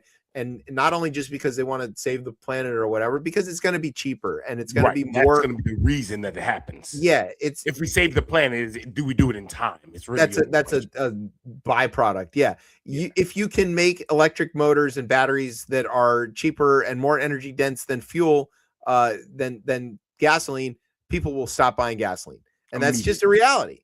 And so they know that. The Saudis know that too. Everybody knows that. So they're all trying to find like a way out. But they're all still dependent on this oil for the meantime. I don't know what happened. Nigeria somehow matters a lot in this story. That's not really in the story, but I think it does matter. They're a large producer. They are an OPEC nation. They are not affected by the turmoil in the Straits. It very well could be they could be the next to go and take advantage of this opportunity where there's a global thirst that the Gulf Arabs can't provide. And they might see an opportunity. Is this the market working? A little bit. As again, I haven't been really up to date on. I saw this story when it dropped, and I haven't did too much research on it besides what's in the show. But now I'm wondering, like, hey, huge demand has gone nowhere, and the supply has dried up, and there's a way to break this, right, and to produce more, right, in these states that are not affected by the Strait. And I think this is when they say that this is what the market should do, right? This is a cartel, though, a cartel that's breaking apart, really. This is the thing, right? Cartels are anti-market, Yeah, right, so, exactly. And so if you ever flew into Cancun, you see that immediately because there's no Uber and everybody's a taxi, but they're all into the same thing. Yeah, right, exactly. But you could also you can think of like the way that American farm subsidies operate is effectively a cartel, right? Yes. That it's artificially controlling a market. It's anti-market. It's artificially inflating a price of a commodity item. It's all of that, you know. And drug cartels is the thing that people kind of go to. But if you think about that, that's also commodity market. Doesn't really matter where the fentanyl's made or what, you know. There's no quality aspect to it. So there it's just about like supply and demand, and if you can control one side of that equation, then you can artificially raise the prices. So yeah, in a way, this is market forces working against anti-market behavior, which cartels are certainly that. I'm not sure that I would bring this into my economics 102 class and be like, all right guys, let's talk about a little bit of the invisible hand here. But this is a little bit of the invisible hand. And if the Emiratis, and think about, like, you know, Indonesia and Brunei and all that stuff in Southeast Asia, they got out of OPEC. They left OPEC a while ago, long time ago, back in the 90s. And they kind of saw like some writing on the wall here. They're sitting in a pretty good spot too. You need some LNG. Guess who's got some LNG and is not as far away as Qatar, right? And can ship it. The Chinese are buying LNG like you wouldn't believe. They need it. Okay, so yeah, the market can market. It can market it. Right. It's dastardly what it's going to result in, but but if and this is Trump getting his 5D chess, right? He wants to see the price of gas go down without having to end his excursion or whatever he's calling it. If he calls up the Nigerians and the Emiratis and you know, Angola, and he's like, hey guys, you guys don't have any problem with this strait, right? You want to get out of this OPEC nonsense? Go ahead and pump a lot more. We'll still keep the price. It's going to be high enough, you know, maybe even we'll buy it at you know, a set price. Now you're talking about anti-market forces again, and they can be price fixing and all that. But there's opportunity.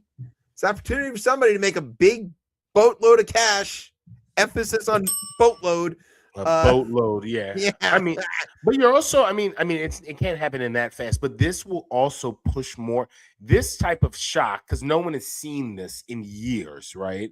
And even like they saw it through like COVID, right? And we saw like a small jump there, but like this is feeling like 2004-ish a little bit, 2005-ish, like when these gas prices and like were extremely high, like they've dropped considerably. I can think back to 2005 and 6 where we were seeing these insane gas prices. When we saw $4 a gallon gas in the 2000s, and you think about how much inflation has changed since then, that would look more like $10 gas now.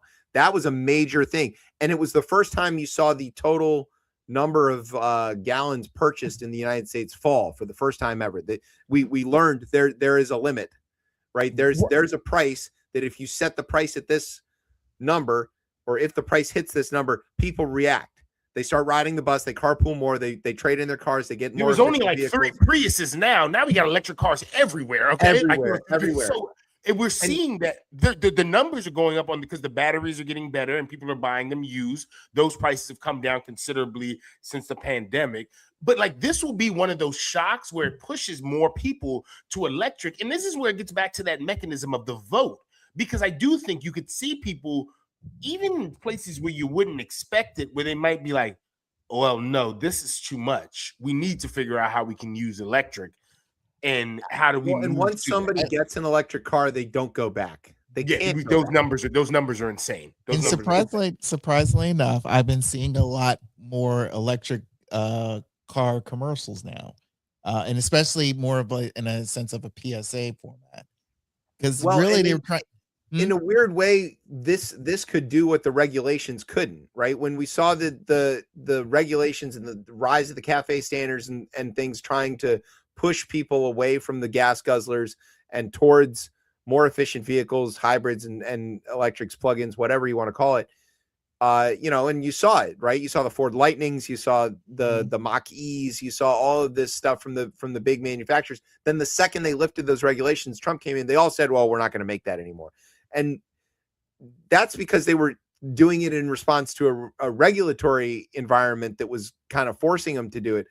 There's no force as powerful as the market. And so if gas gets unreasonably expensive,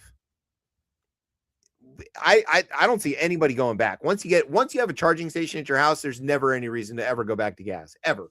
Why would you ever do that? I have one. I have one. Yeah. I don't even have the car. I don't have the car. But it's going to make you get one. I would only buy that. Like, there's no way, unless it's like some old classic car that I'm buying to just kill the environment for my own joy, which would kill my dead ass birds segment at that point. But yeah, but unless I do something like that and have a midlife crisis like that, no, I have to get an electric car. Like, why wouldn't I? Yeah, my next car is for sure going to be a plug-in something. Yeah. Because every time I roll by the pump or every time I go fill up, and I'm like desperately hoping I have enough points from Giant to offset the most recent increase. It's so like I don't even look anymore. It just makes me sick. I don't want to look at that. I drive like a minivan, I'm not getting great mileage there. Like 22 miles a gallon average, and it's not good. That makes me sad. I don't know. I hope the UAE learns to produce something that they can sell me for cheap and not slave labor, because not that. The Gulf Arab's not great on that. All right, do you want to take a break? Yeah, let's do a break. Let's take a break, and then after the break, we'll come back and talk about the other things that are actually really troubling and ruining our lives. We got a lot of troubling shit in this show. Yeah, it's a sad show. That's what we do here. This is a comedy show, right? So we're gonna have a good time. We're gonna take a break. You're listening to Chip Chat on Beltway Radio and beyond. Watchful ha. Witches and warlocks. Yeah. White House Correspondents' Dinner. Lights, cameras, then chaos. Trump on stage. Let's go. Let's go. Fancy ballroom, Hilton lights glowing. Trump in a suit, orange hair showing. Melania beside him, Vance looking bored. Crowd full of haters, clapping real low. Speech going smooth, ego on inflate. Till a shadow moves near the metal gate. Backpack boy with a grin so shady. Pulls out the heat, now it's getting crazy. Secret Service screaming, shots fired. Tables flip, people dive for cover. Bullets flying like confetti in the air. Trump's face turned white, eyes wide with fear. He ran like hell off that stage. Secret Service, grab him, turn the page. Legs in the air, tie high, flying wild. Big bad Trump looking like a scared child. Ran like hell, what a show. From the big tough guy to less go, bro. No one hurt but his giant ego. Shots at the dinner, now the whole world knows. Lego style panic bodies on the floor. Wine glasses breaking, screams and more. One agent hit but vested, nah. Gunman tackle, goodbye, call ha. Trump in the SUV, hero messed up. Looking back like, is this real? What the next day at the White House, suit back on tight. I love the Secret Service, they're the best, alright. Lone wolf, that's what he said. While his legs were kicking like he's scared of the dead. Crowd outside laughing, phones up high. Trump ran faster than his own lies. He ran like hell off that stage. Secret Service hero saving the day. From the podium king to a scared little man. Orange man running as fast as he can. Ran like hell. Legendary fail. Dinner of the year, this one made the trail. Ego shot worse than any bullet could. Trump got served. And it wasn't food. Yeah. White House Correspondents' Dinner. Lights, cameras, then chaos. Trump on stage. Let's go. Fancy ballroom, Hilton lights glowing. Trump in his suit, orange hair showing. Melania beside him, Vance looking bored. Crowd full of haters, clapping real low. Speech going smooth, ego on inflate. Till the shadow moves near the metal gate. Backpack boy with a grin so shady. Pulls out the heat, now it's getting crazy. Secret Service screaming, shots fired. Tables flip, people dive for cover. Bullets flying like confetti in the air. Trump's face turned white, eyes wide with fear. He ran like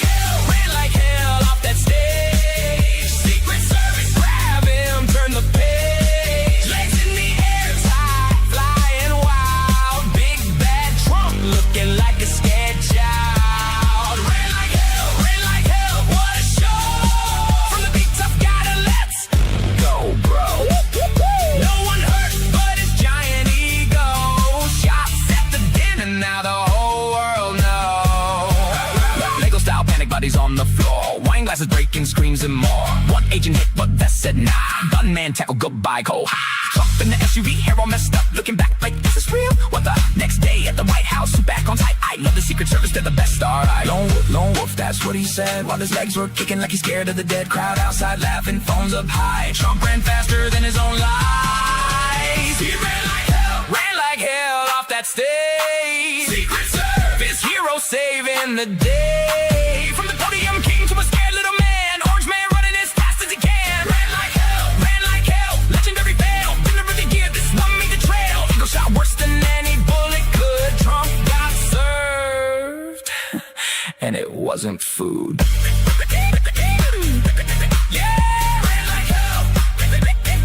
April 25, they'll never forget the night the tough guy broke the internet. Ran like hell. Ran like hell. Ran like hell.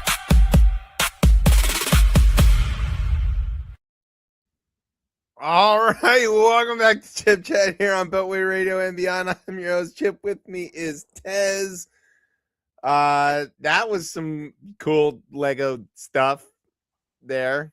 Ran like hell. Okay. This is a side effect of the Iran war is the Persia Boy video. Yes. And now all the knockoffs of that, which this was a good example of. Using Lego AI as a way to like mock people. I think that's it.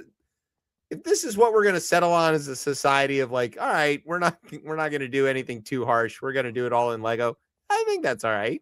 I also think even like it's become this meme war, which I just think is just kind of despicable in the sense that like there are real people's lives on both sides that are. How much water was used to make that video? Yeah, like we're killing. Like it's just like it's like death all around because the people we're making fun of people who are dying, and then we're gonna kill ourselves because there's no water. That's right. Well, here's something else we can worry about in the meantime. So we've talked on this show for years about the authoritarian behavior of Trump and his party, the Republicans writ large. And we have seen a major escalation of that in the last little while, which really does lend credence to my theory that we've got a full coup going on that's going to prevent the next election, which here are several examples to prove my point. Number one, we'll start off with Jim Comey. Yeah, this is a bad one. You may remember Jim Comey for his hits such as Lordy, Lordy, I Hope There's Tapes, and Hillary did it, but we're not going to throw her in jail. And so Comey, he was FBI director during Trump's first administration. He inherited him. He didn't appoint him. And then he was ousted, right? Trump threw him out and has been feuding with him ever since because of the Russia investigation. Right. And Comey, as the head of the FBI, started the investigation that very definitely showed a lot of interaction between the Trump 1 campaign and the Russians. And maybe there's a P tape and Jeff Sessions is a little bitch and nobody knows. I mean, there's a lot of things that could have been involved. But anyway, he's been after him for a long time, right? Comey's mostly kind of handled this with a lot of class for somebody. Yes, for the most part, yes. In this situation, and he's very straight-laced and he's very old school Republican, I think is the right word. He is definitely a Republican. He's a full-on conservative Republican. Yeah. But he's sort of like a Mitt Romney. He's like, we are going to conduct ourselves in an appropriate manner, no matter what kind of guy. And so he did something several years ago that was a little uncharacteristic of himself, which is he kind of entered the meme war a little bit, right? He was walking on the beach. He saw somebody had arranged some seashells and rocks in a formation that spelled out the numbers 8647, which if anybody has ever worked in the kitchen, you know this word 86. 86 means get rid of or take off the menu, something. So, and in my experience in a kitchen, how this works is like, if you run out of a key ingredient for a dish, let's say you've run out of pasta, right? So you'd say 86 mac and cheese. Take the mac and cheese off the menu because you can't make it anymore. Yeah. That's what this word means. 86. Where does it come from? Nobody knows. There's a lot of myths and stories about that, but it's kitchen speak. Okay, kitchen speak is a lot of. Wait, hold on, back up. How do you not know about the 86 thing? There are a lot of competing theories. What is your? What's the one theory you think you know where it's from? Well, there's Trump's dumb idea about the mob. Okay, that's Trump's tale. Yeah, that's not true. I've heard that it has to do with the way it looks on the board, what you're writing and what it looks like next to it. I don't know. What's your story? Okay, for years, if you live in Boston, everyone knows why they don't like to say 86. Oh, for the Bill Buckner. Oh wow. Yeah, I was even there. And I got my own bell. Oh wow. Yeah, you has his own bell? Brian got a bell? Yeah, I have the good old tits bell. So show me your tits bell. Nice. Yeah. That offensive bell. That thing has great sound though. It's so good. It's the most offensive, great sounding bell of all time. Can't argue. Yeah, so but anyway, it's kitchen speak. It's not mob speak. It's not a threat or anything like that. And so he posted this picture of it and he's like, oh, look, 86-47. That's funny. Get rid of 47. This guy's always trying to get me killed or whatever.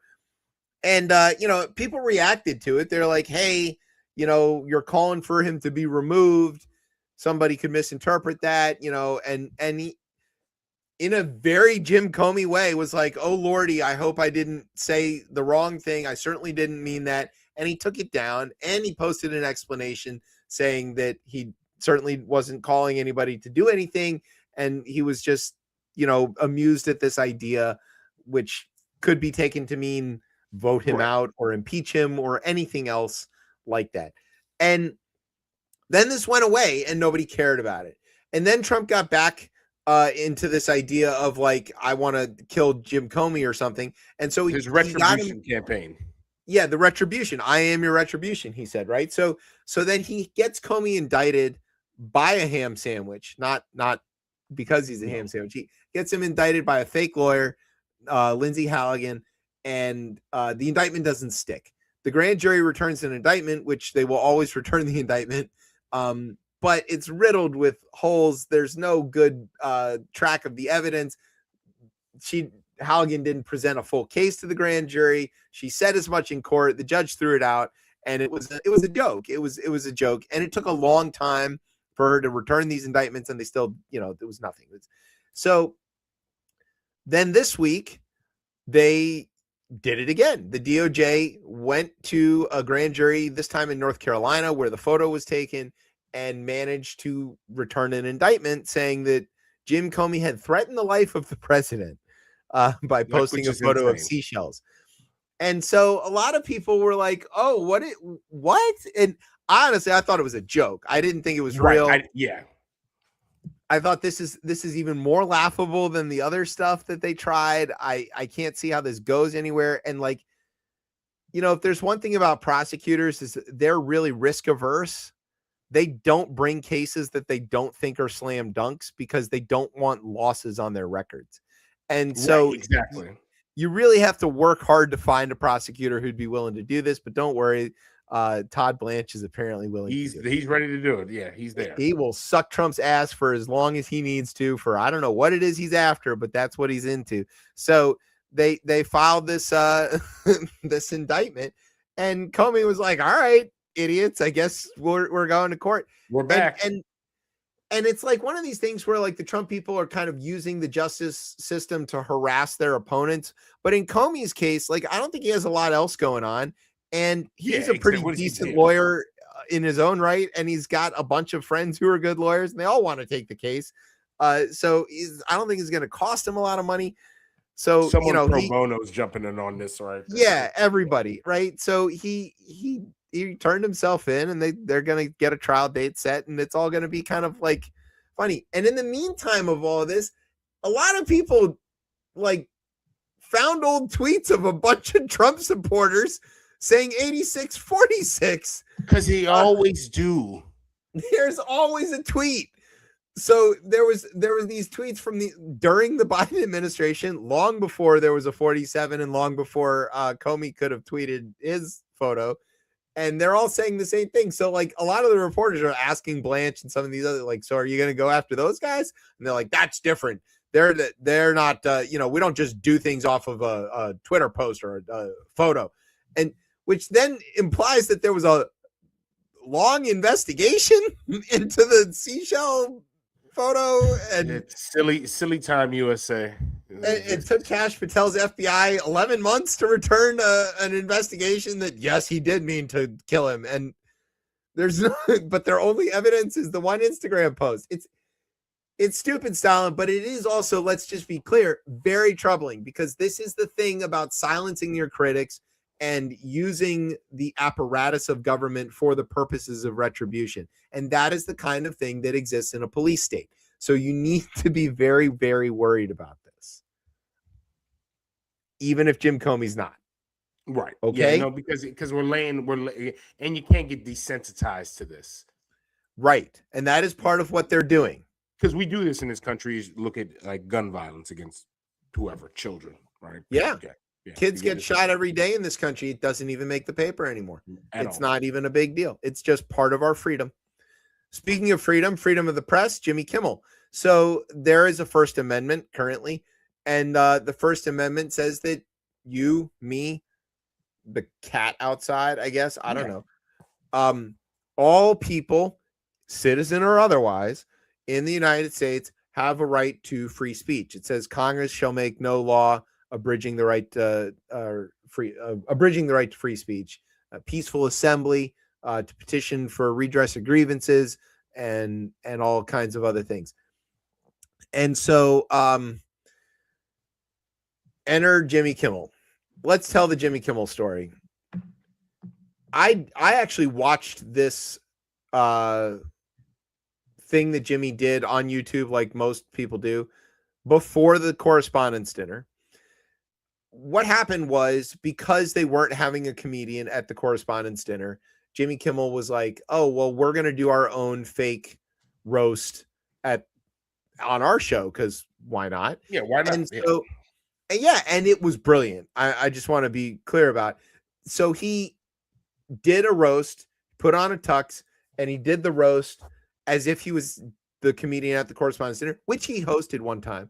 Yeah. And they used old footage of the people that he was, poking at.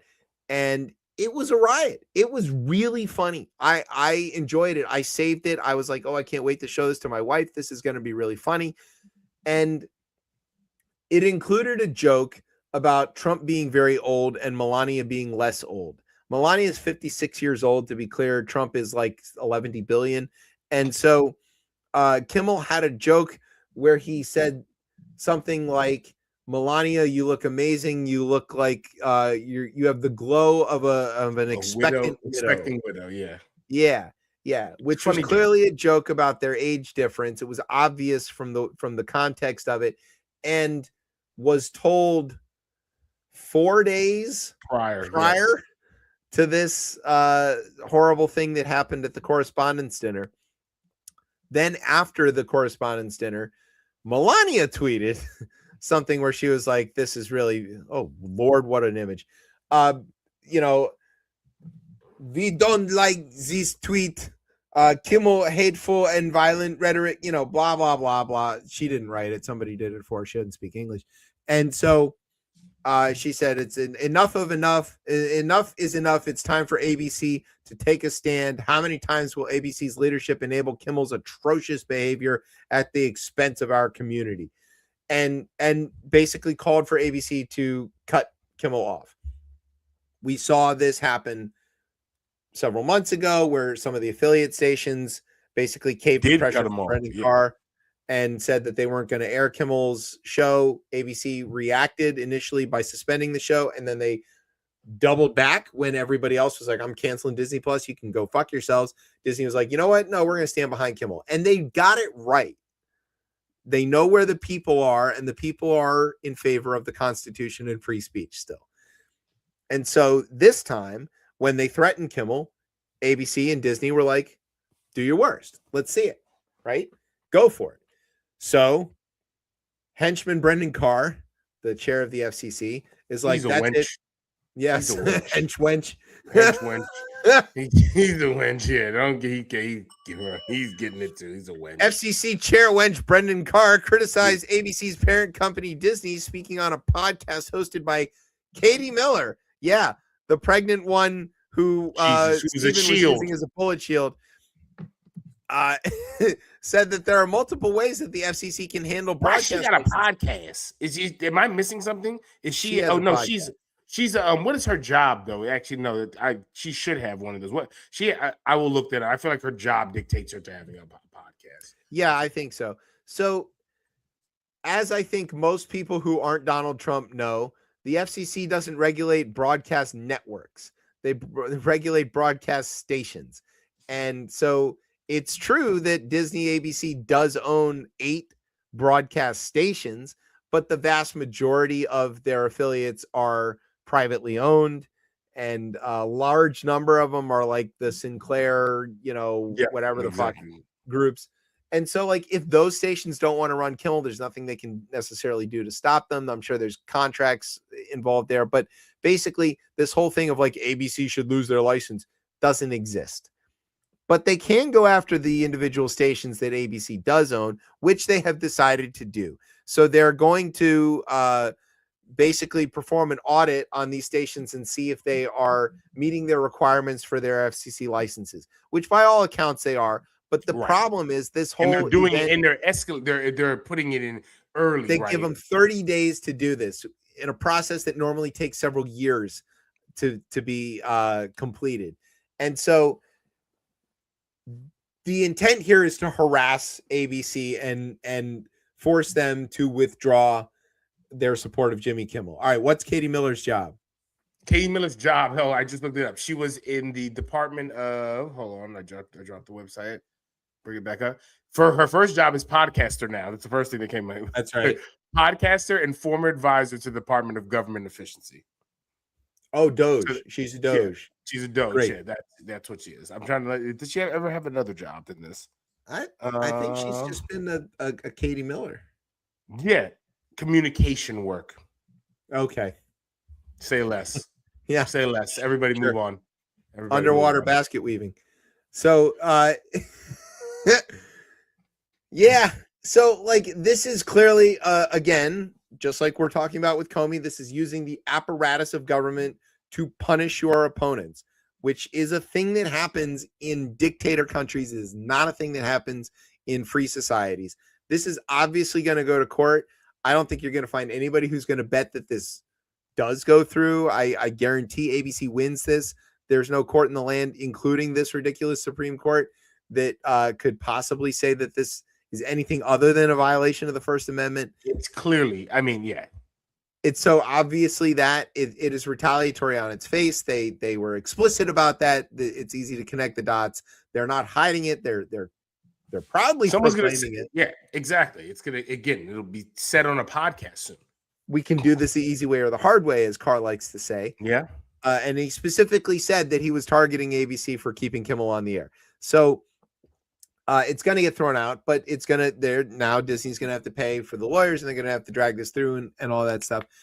I think, if anything, it certainly did the thing that Trump always seems to forget works this way. But if you attack somebody like Jimmy Kimmel, everybody goes and watches the thing. Yeah. Like ignoring it, which he can't do, would actually make it go away. But he can't do that. He's not able to do that. So, but yeah, when they did the last time, the views that he got on that airing the let's even take it. It was airing of the of who won the Texas wasn't that him as well too, where they wouldn't air that, or because they didn't have the equal rights or the equal time? Who won the prime? For the primary? Tallarico. Yes, that's what it was. So it was Colbert had Tallarico on the show, and because they wouldn't show it because Carr went after Paramount and CBS for the equal time rule, which is not a thing in that context and never has been. Basically they were like, good, we're not going to show it on TV, but we're just going to put it on YouTube. And the view numbers were like 10 times what the average segment of Colbert gets. It's in say Colbert, yes, that's how I mixed them up. Yeah. So it's again, it's like, you know, hey, don't look at that. I'm looking. Yeah, right. Nobody should look over there. Jimmy Kimmel sucks. Nobody should listen to his jokes. They were unfunny. Nobody likes them. And then, of course, everybody's going to go look, right? Of course, I mean, what? For somebody who has such a strong instinct for how media works, this is the thing he doesn't seem to get. It is really weird because he does understand how media works. Yeah, he does. He has an innate understanding of how to grab attention, but he also seems to be willing to dole out attention to his opponents. I don't understand that. Anybody says anything dumb about me, I just go like, okay, cool, and then I just move on because I don't want you move on to talk about it. Okay, here's another one. You want to talk about the government getting into all y'all shit? Remember how these guys hate big government and they all really don't want the government looking over their shoulder and how dare you tell me what to eat and I'm going to do whatever I want. OPM, that's the Office of Personnel Management. In the Washington area, they have the unique role of telling us when we get to stay home. And OPM's job is to manage the federal workforce, essentially, the executive branch federal workforce. And they issued a strange request this week, or maybe a couple weeks ago. They asked 65 insurance companies that insure to get the data on this, that they insure federal workers. Yep, they have health insurance for federal workers. They asked the companies to provide monthly reports with detailed medical and pharmaceutical claims data of more than 8 million people enrolled in these federal health plans. KFF Health News reported earlier this month the request, which would dramatically expand the personally identifiable medical information OPM can access, has alarmed everybody. Now think through this just a little bit on the surface. Everybody here knows that your medical data is private, and it is private for very good reasons. If you want to tell everybody that you're having knee surgery, you can. If you want to tell everybody about going to therapy and being on meds and how much it's helped you, you can tell them that too. But if you don't want to tell them, they can't make you. There's a whole thing called HIPAA about that. You have to sign off anytime you give your data, even from one doctor to another, right? There have to be forms, there has to be consent, because that is incredibly personal information. Think about this. A lot of the time, people, especially federal workers and especially defense workers, don't go seek mental health treatment is because they don't want their employer, the federal government, to find out that they are going to see a therapist, because back in the old days, that would mean that there was something wrong with them and they could get fired for it because they might be a commie homo pinko or whatever. Commie homo pinko. Yeah, that's what they used to call them, I think. I don't know. They had some other words too. But like, there are explicit protections, especially for federal workers, that say they can't access certain data about you, because what country doesn't want their federal workers seeking proper medical care if they need it? If you're sick, you're sick, right? If you need help, you need help. If you need meds, you need meds. You might still be a great compliance officer or whatever the hell it is that you do. Meds might help allow you to might be better at it. Yeah. You know, if your job is to shuffle paperwork and process Department of Transportation claims for airspace violations or God knows what. I mean, the government work is often pretty dismal anyway. If there's anybody needs therapy, it's government workers. So like, why wouldn't you want to encourage that? Because then they're better government workers. No. So that's one thing that can happen here. Think through another thing. Suppose you went and got treatment for, I don't know, gender dysmorphia. Yeah. And you kind of wanted to keep that quiet. And maybe that happened before you joined the federal workforce. But maybe that's in your medical data. And maybe they want to out you. Or maybe they want to out you for IVF treatment. Or maybe they want to out you for anything else. Oh, that guy had cancer. He's weak. We can't tell him anything. He loses his security clearance. 8 million people are going to have their data turned over to a group that has demonstrated their inability to manage data pretty profoundly. They lost a lot of it. They got hacked several times. OPM's been hacked several times. The Doge stuff, they ran off with a bunch of that data. Right. There's nothing to say that they don't then use this for all kinds of nefarious purposes. There's nothing to say that they don't lose it or otherwise compromise it and somebody else does something nefarious with it. No, nothing good can come of this. It can only bad happen, as Trump likes to say, right? It can only bad happen. It's so insane that he says that. He said it can only good happen, right? So it can only bad happen. It can only bad happen. I don't see how anybody can be okay with this. So let's put these three against things. The law.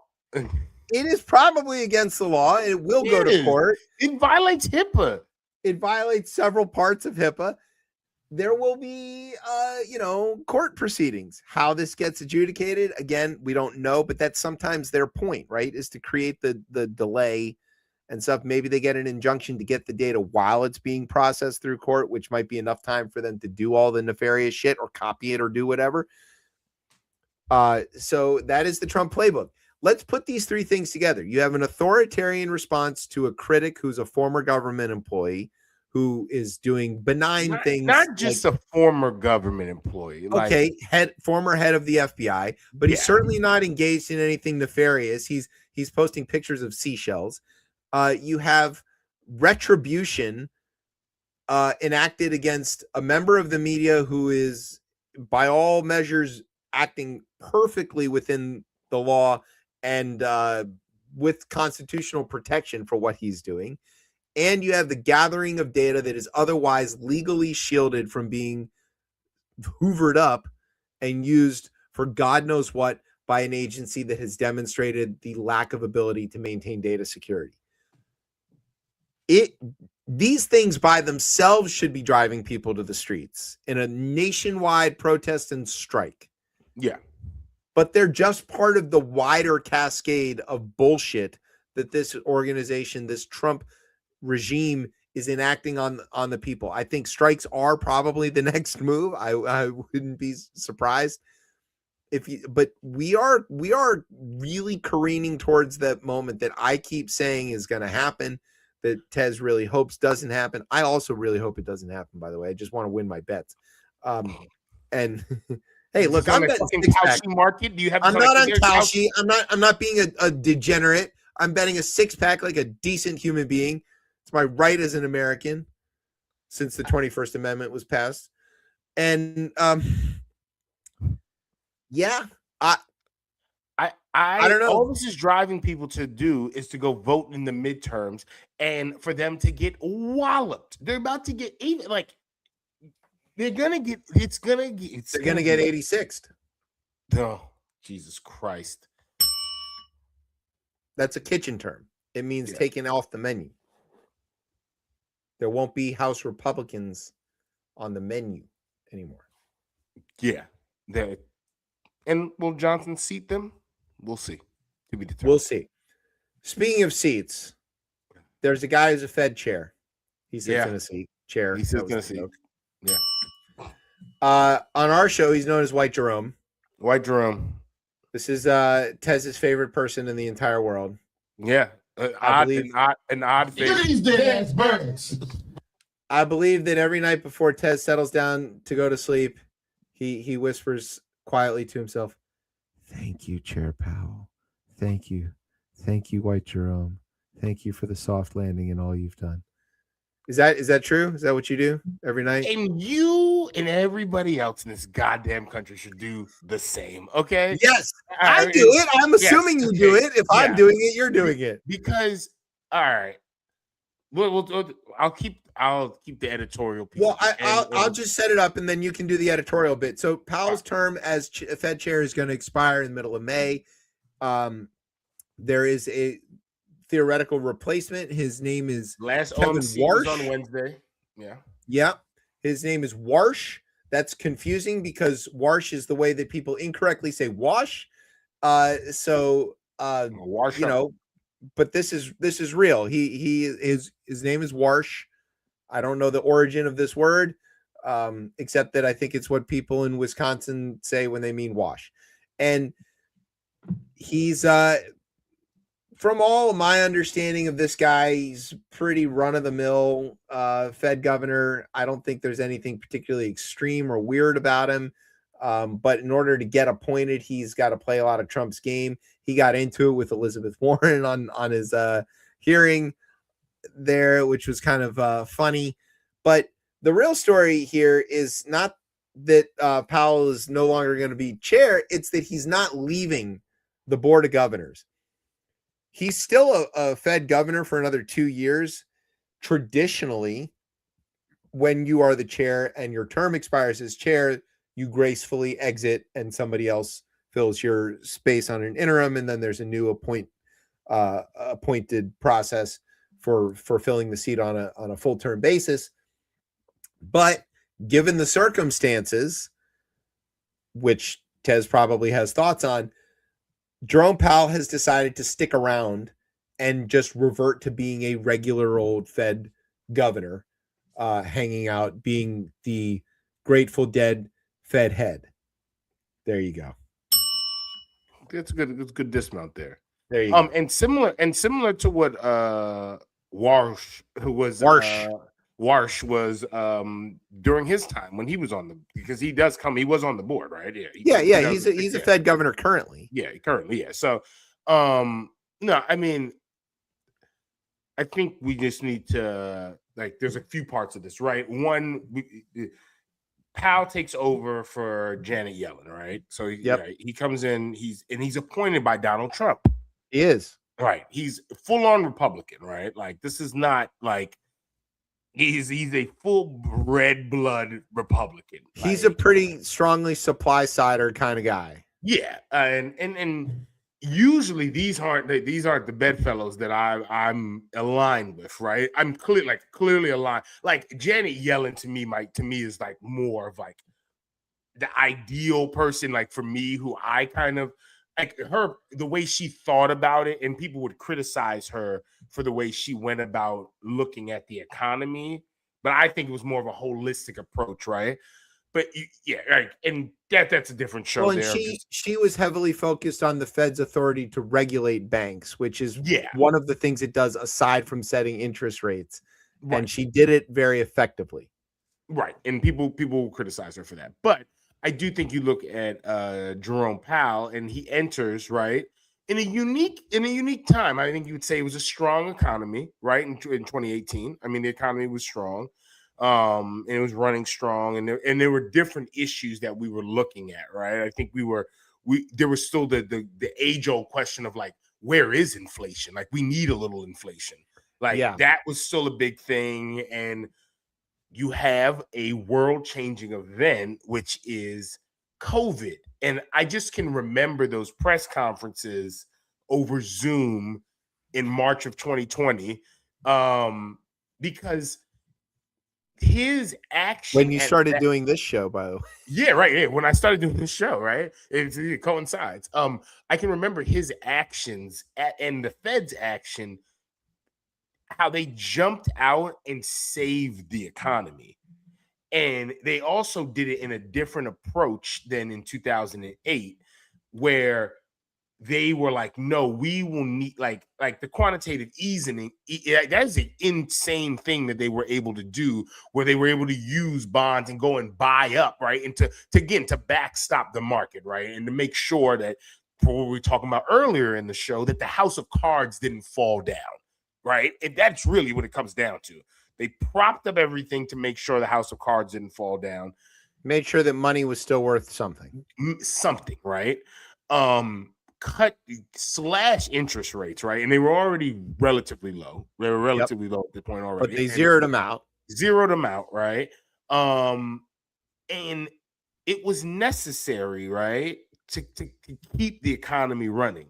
Now, his favorite word that he can't, again, transitory comes up as we go into 2001, 2002, and we see inflation that is jumping up, right? We see, like, we saw it, but they were telling us, right? They were like, no, we believe, and they believed it. I don't think it was a lie. I think they believed. I don't think they were lying. I think in 2021, coming out of that, they were saying that we understand this is going to have an inflationary effect, but we know that it will rebalance itself soon. Their version of soon and the real world version of soon may not have coincided.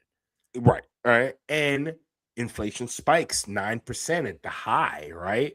And that swings really the election if we think about this, right? That, I think, if we think real deep, like, of what gets him to that magic it's a number, heavy factor for sure. Yeah. Of the magic number of, like, you take the MAGA folks as well as, like, the coalition he uses to get into office, I think inflation plays a big part in that, because no one had seen inflation for how many, what, were 40, 50 years at that point? Not like that. Yeah. In the 70s, right? Yeah, with the 70s. Yeah, shock. it was since the late 70s, the Carter administration. Yeah, so again, it shocks the system here, but the Fed and Jerome Powell, they lock in and they start raising rates. And they raise rates in a way that right, I listen to a lot of Marketplace, right? And you do as well. But, like, every week we were expecting a recession. It was every week we kept talking about it for inverted yield curve, and we're all 52 weeks straight, and maybe a little more. It was every week we're thinking, like, oh, the recession is, and he was able again to land the plane. He landed the plane. Was it easy? No. Was there a lot of suffering? Yes. Right. Those price hikes were huge. They were big.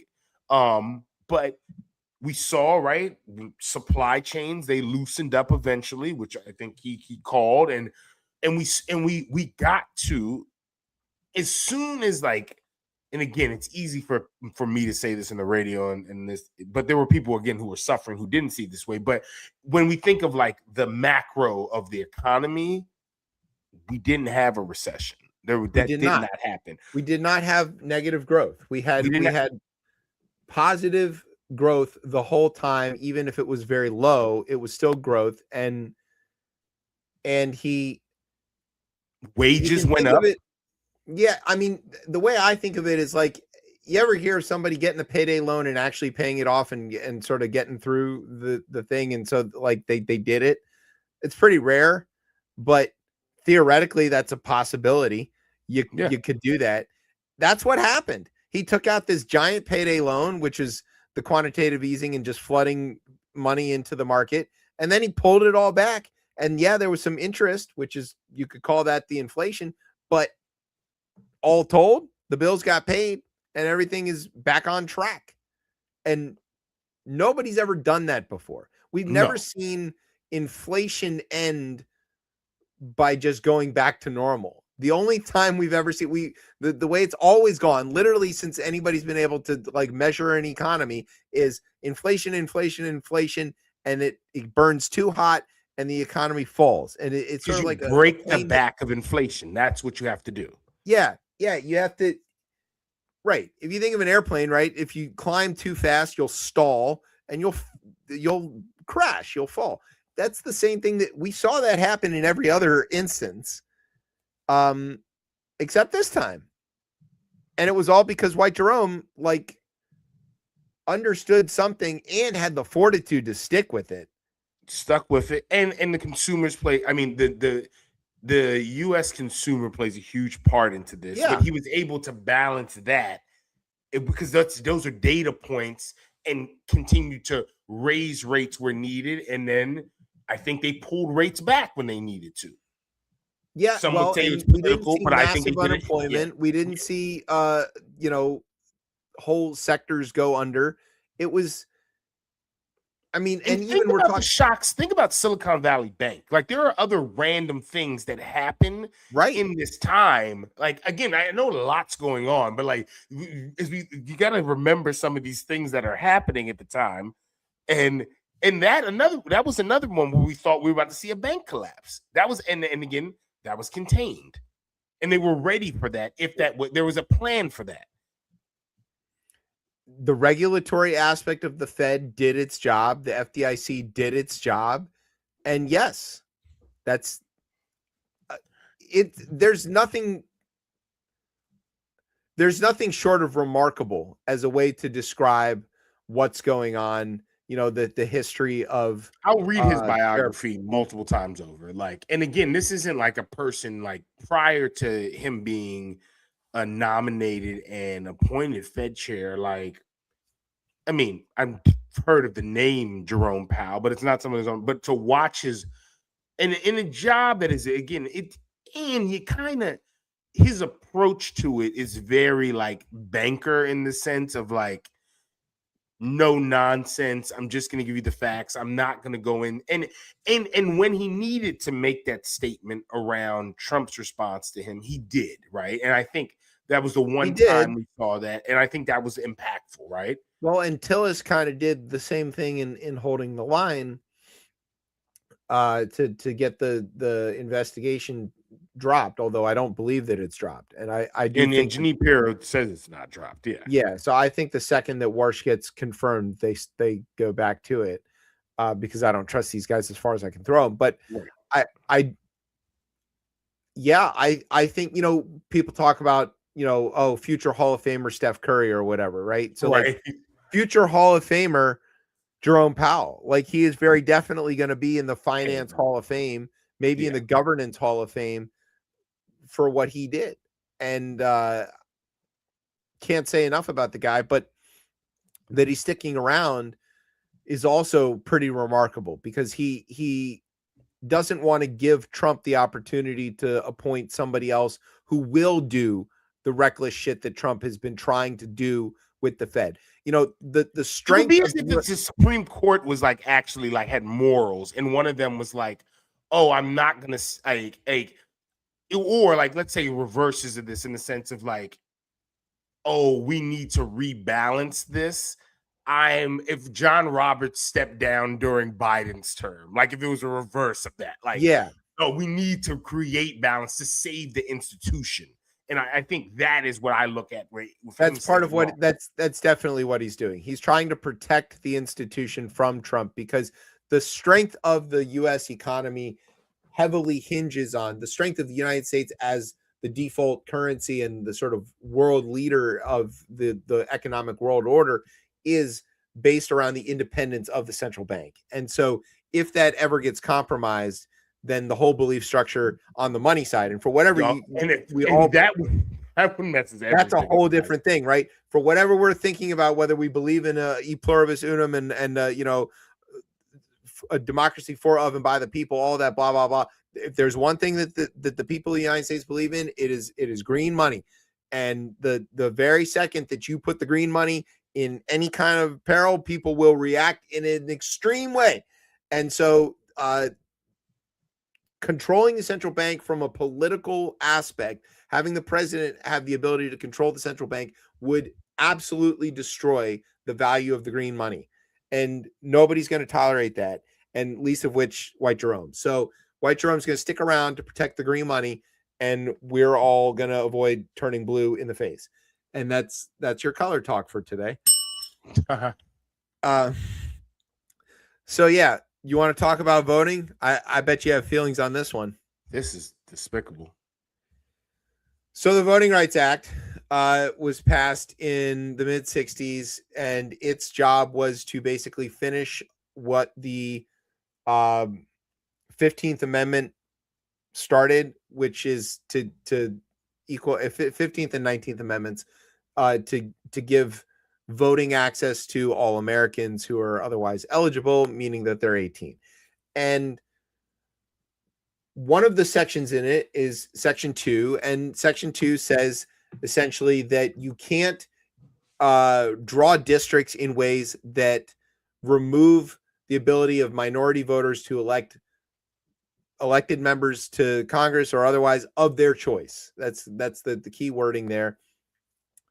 And what for a long time this was meant to mean that if a state or whatever redrew districts and it even had the effect of diluting minority voting capability or power within a state, that would violate Section 2, and they would have to go back and fix that.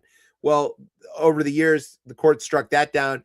They said, well, if it just has that as a net effect of the partisan redistricting, there's nothing we can do about that. Partisan redistricting is legal. Racial redistricting is wrong. And then we get to Louisiana, where Louisiana redraws their districts in a way that eliminates a majority black district and cuts the representation from being 2 black Congress members to 1.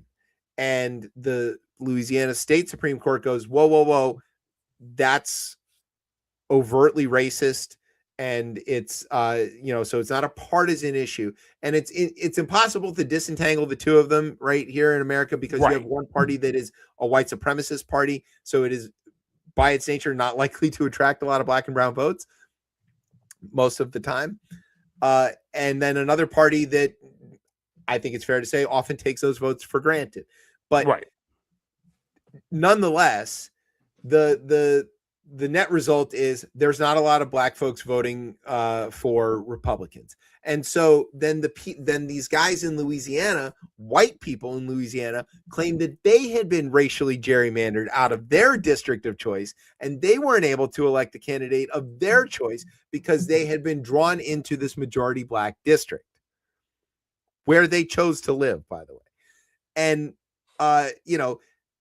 so like, they basically turned the whole real argument of diluting black votes or brown votes as abhorrent and turned it on its head and said, no, you've diluted these white votes.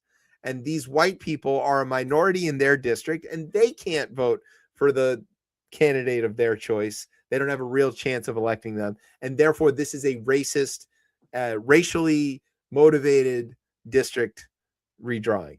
And wouldn't you know it, the 6-3 split worked. And they, of course, voted and said, yeah, this is unfair. You're oppressing white people in Louisiana. And as a matter of fact, you can't oppress the white people anywhere, but they can certainly draw these districts however they want. And if you're black and you complain, or if you're brown and complain and say that you've been cracked out of your district because they'll break up a black district, and there's no avenue anymore to complain. You not only can you got to deal with it, but you can't bring a claim. You have no standing to bring this claim, because as long as they don't overtly say they're doing it for racist reasons, you're shit out of luck. They said that this is unnecessary, that this is solved, that there's no racism in America anymore, and so therefore we don't need this protection. And this is ridiculous, right? Because, of course, Section 2 is self-sunsetting. If you had, like where I live, majority white districts that vote for minority candidates, then you don't need to really worry about cracking and packing and all of the redrawings and stuff, because obviously people are voting for what they choose. And they're not being like forced into one choice or another. And then you've got the examples of like Byron Donalds, who's a black guy who wins in an overwhelmingly white district, but that doesn't count because he's a white supremacist who is the wrong color. And so, of course, he wins in a white supremacist district, because there's nothing that white supremacists love more than a black man who's willing to parrot their bullshit. So the net result here, and you already saw it immediately, Louisiana's governor was like, that's it, no primaries. At 11:28, it reports out of Fox 8. Like, I remember seeing this. Like, Landry goes ahead and he says, yeah, we're suspending them. And I don't know. I mean, I think it didn't happen today, did it? Or is it going to happen? Did the actual suspension happen today? Or it happened already. Yeah, he suspended it. Yeah. So he suspended the primaries because they're like, nope, we got to redraw our districts. The maps. Got to redraw the maps to make sure that the black folks can't vote for anybody, or they can vote all they want, but they won't be able to elect. It won't matter. Yeah. It's hard to see this for anything other than what it is. I mean, I don't know what else. They've been shipping away. They've been chipping away at this. Yeah, they got rid of pre-clearance. They got rid of the default. It could be a 3-hour show on this alone, because if you look at things like the 14th Amendment, If you look at all the amendments, right, outside of 13th, who knows when we get there. But like, if you look at 13th, if you look at the 14th, and you look at the 15th, if you look at the Voting Rights Act, right, I assume the Civil Rights Act is going to be next on this. I'd put 19th in there too, giving women the right to vote. 19th as well. They are using these mechanisms now almost similarly. It's almost like they looked at the playbook of the 40s, 50s, and 60s, and now they're using this now almost against us. And because you have a disingenuous court that is not, they're textualists when they want to be, right? Yeah, when they want to be. Because there could be a textualist argument at this point now of what, and jurisprudence in the sense of what has been the law for the longest time, right? Like, the Congress has enacted this law, right? Congress, they voted and it was signed into law. Now, and it's been operated under, and it's been reaffirmed, reauthorized many times. Yeah. Yeah. So you could very easily make the case this is what they call stare decisis. This has already been decided. It's already been decided, but that's not the case, as they like to say. Yeah. And it is so it's insidious that they're doing this approach. I do find this is the one I do, and I think a lot of from some of the commentary I've seen, just in talking to with Black folk in general, is that why is nobody up in arms like they were in the 60s? Well, not even so much in the 60s, but as we are about these ICE raids. Right. And things because I think this they are parallel. For sure. But I think that's part of the plan, right? They want to do something that is overtly racist and harms Black folks, and then immediately draw the claim and say, hey, why are the white people not marching in the streets to protect you, Black folks? It must be because the white liberals don't really want to, they don't really care about you. They care about those brown people instead. And they're trying to create a division. I think it's coming. I don't think there's any way around it. But there isn't. But again, I think and this affects Latino voters too. I want to be clear about that. It does. Yeah, it definitely affects them as well. I think though there is still an ability to, through the mechanism of voting, and people hear me out, because people will be like, well, how are we doing this? If they're gerrymandering this shit, if they're stripping away these protections, it's limited, but there is a path, right, with the anger that folks have towards this administration. There will be a change of this administration at some point, but you need to go look at that John Lewis Voting Act, and that needs to pass, because that remedies what the court fixes these gaps. Because when they wrote the Voting Rights Act, they couldn't conceive of somebody being so brazen as to say, oh, this is oppressive to white people. And that is John Roberts. This is the John Roberts court. As we look at that, because he'll have his section of where he tried to protect the institution. But the problem is that his worldview, and this comes back from him. I think he worked in the DOJ with under he was under. Was he under Reagan? I assume he would have to be Reagan and HW, yeah. And HW, yeah. And he and they have a different worldview around the law. And I only can look at his worldview around specifically voting rights because he has been the axe to this over the years, along with the other justices that vote with him. But this is something his ideology is wrapped around this. He was the deciding vote on some of the other things that killed other sections of the Voting Rights Act. And I does he think we live in a post-race society? Yes. I don't know, and maybe it is that. He thinks that this is solved. He thinks this is over. He thinks this is unnecessary, and that, to your point, that it is gonna vastly diminish the voting power of minority voters in this country in a way that I think probably looks a bit like it did before the Voting Rights Act was passed. Right. And so what ends up happening in the area of the country where it was a problem. Yes. But what ends up happening that gets the Voting Rights Act passed in the first place is white voters are also appalled enough by this that they elect representatives who then will vote on and create a Voting Rights Act. So what's going to happen is the white allies are going to have to do their job, and they're going to have to vote in these now exclusively white districts for people who are going to, whoever they are, it doesn't matter if they're black, brown, or whatever. We're gonna have to vote for candidates who will restore the Voting Rights Act, will pass the John Lewis Act, will do these things to put the balance back. And it happened once, it can happen again, but it took people in the streets and dogs and fire hoses and all the other terrible things that we saw to really change the minds of the comfortable white folks. And I think we are possibly, unfortunately, going to have to see something similar. I really hope not. I hope the lessons are deeply learned enough that it can right itself within a couple of cycles. And it could do that. You're talking about this first cycle coming up in the midterms, and people are already pissed off. This is just going to throw gas on that fire, and people are going to be even more pissed off. So they might come out and vote in droves for people who are going to support the John Lewis Act. I think it also creates a campaign item, right? You can say, I'm specifically running to restore voting rights to all Americans in this country in a way that's fair and equitable. And if you might have been a sort of a, unlikely to gain a lot of traction candidate previously, that might be a thing that actually gets you a lot of attention. I don't know. It certainly can raise a lot of money. I think you can do AI regulation. I think you can do voting rights, and I think there's a winning platform. Shit, and again on guns. And on guns, I told you my other one. Again, I'm giving everybody a gun.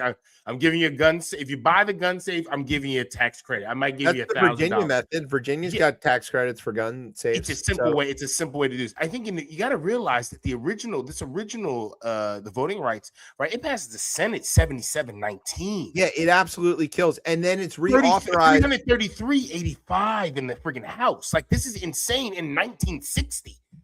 And it gets reauthorized over and over, usually with 90 plus votes in the Senate. There's almost nobody wants to be on record voting against reauthorizing voting rights. So, and I think it can happen. I think it can happen again. I do think, because I don't even know if I don't know. You don't need that majority to pass it. No, you don't need that. But do you kill the filibuster? Nice. Do you kill the filibuster to do this? To get this? Yeah, for sure. The filibuster is not going to be there that long. Thune is either going to bend or he's going to get canned. Trump's going to force him out. These guys are ready to obliterate the filibuster the second they get an opportunity, and we should not unilaterally disarm. No, we lost that on the redistricting thing. Now we're about to lose it even bigger on the redistricting thing. We fucked up on that. No, stop playing moral ball.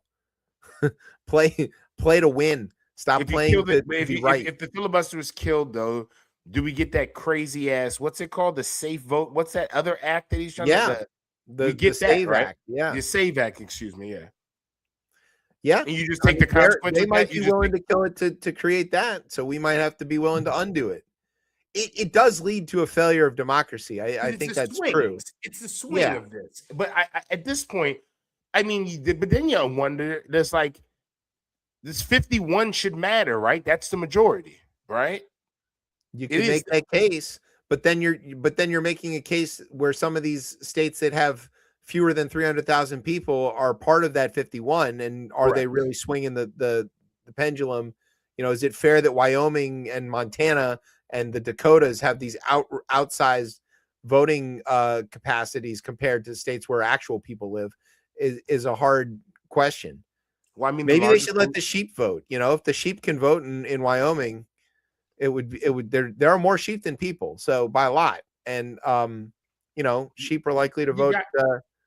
You got to call a constitutional convention in this country at some point. It's going to get to that by hook or crook. Do you think the white sheep vote different than the black sheep? I mean, or do you think sheep? Yeah. Do you have any wool? Do you think sheep are aware that they're different colors? No. Yeah, I don't think so either. I assume they're just worried about like wolves or whatever. Yeah. It's like, I'm a sheep. You're a sheep? Me too. Great. Awesome. I need a haircut. Let's see if we can trick one of those humans into doing it, making us into a sweater. You know, what did sheep do before we came along? Just rock their afros. They were just fucking hot and miserable, right? Like they were like, God damn it, will you humans? And then they saw humans and they're like, hey, have you guys invented metal yet? And we're like, nah, man, we're still like chipping rocks over here, making arrowheads and things. And they're like, well, would you hurry up? We need. You see this? I'm fucking dying over here. And we're like, we'll get to bronze soon, we promise. And then like, once we got bronze, it was on, right? Like scissors, come here, sheep. We got you. Bye-bye. Those poor sheep. Kid Rock and Pete Hegseth got to fly around in Apache helicopters. I saw it. They came over my house. They were flying out of Belvoir. You might know that an Apache helicopter is a two-seater. It has a pilot and a gunner. And so that meant that Kid Rock had to be one of those two. And I guarantee it wasn't the pilot.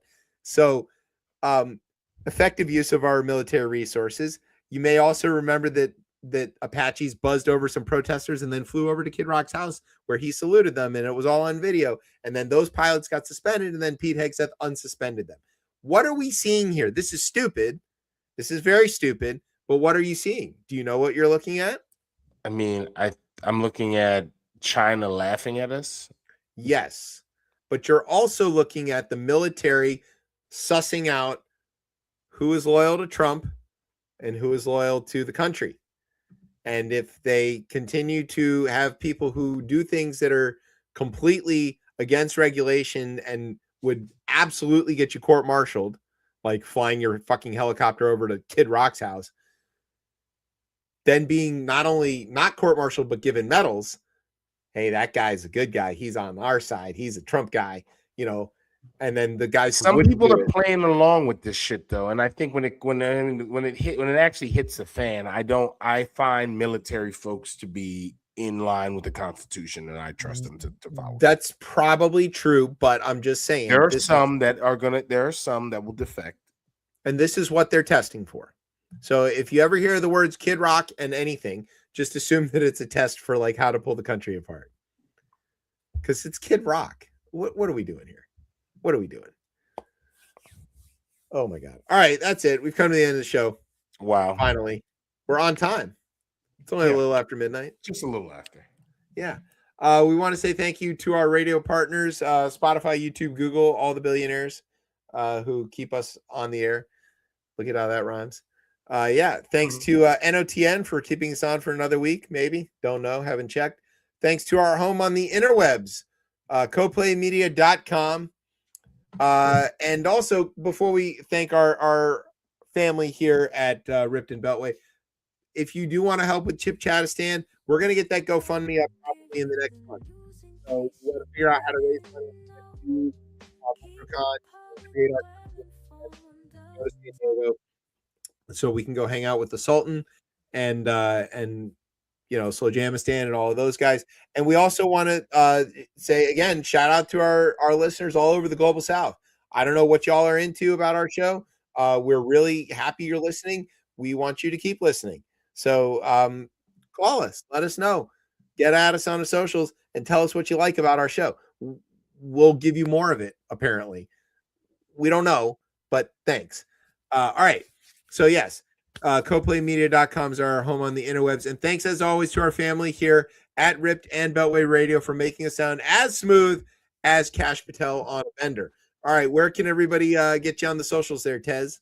You can find me on Blue Sky at DC Cortez. That's it. That's it.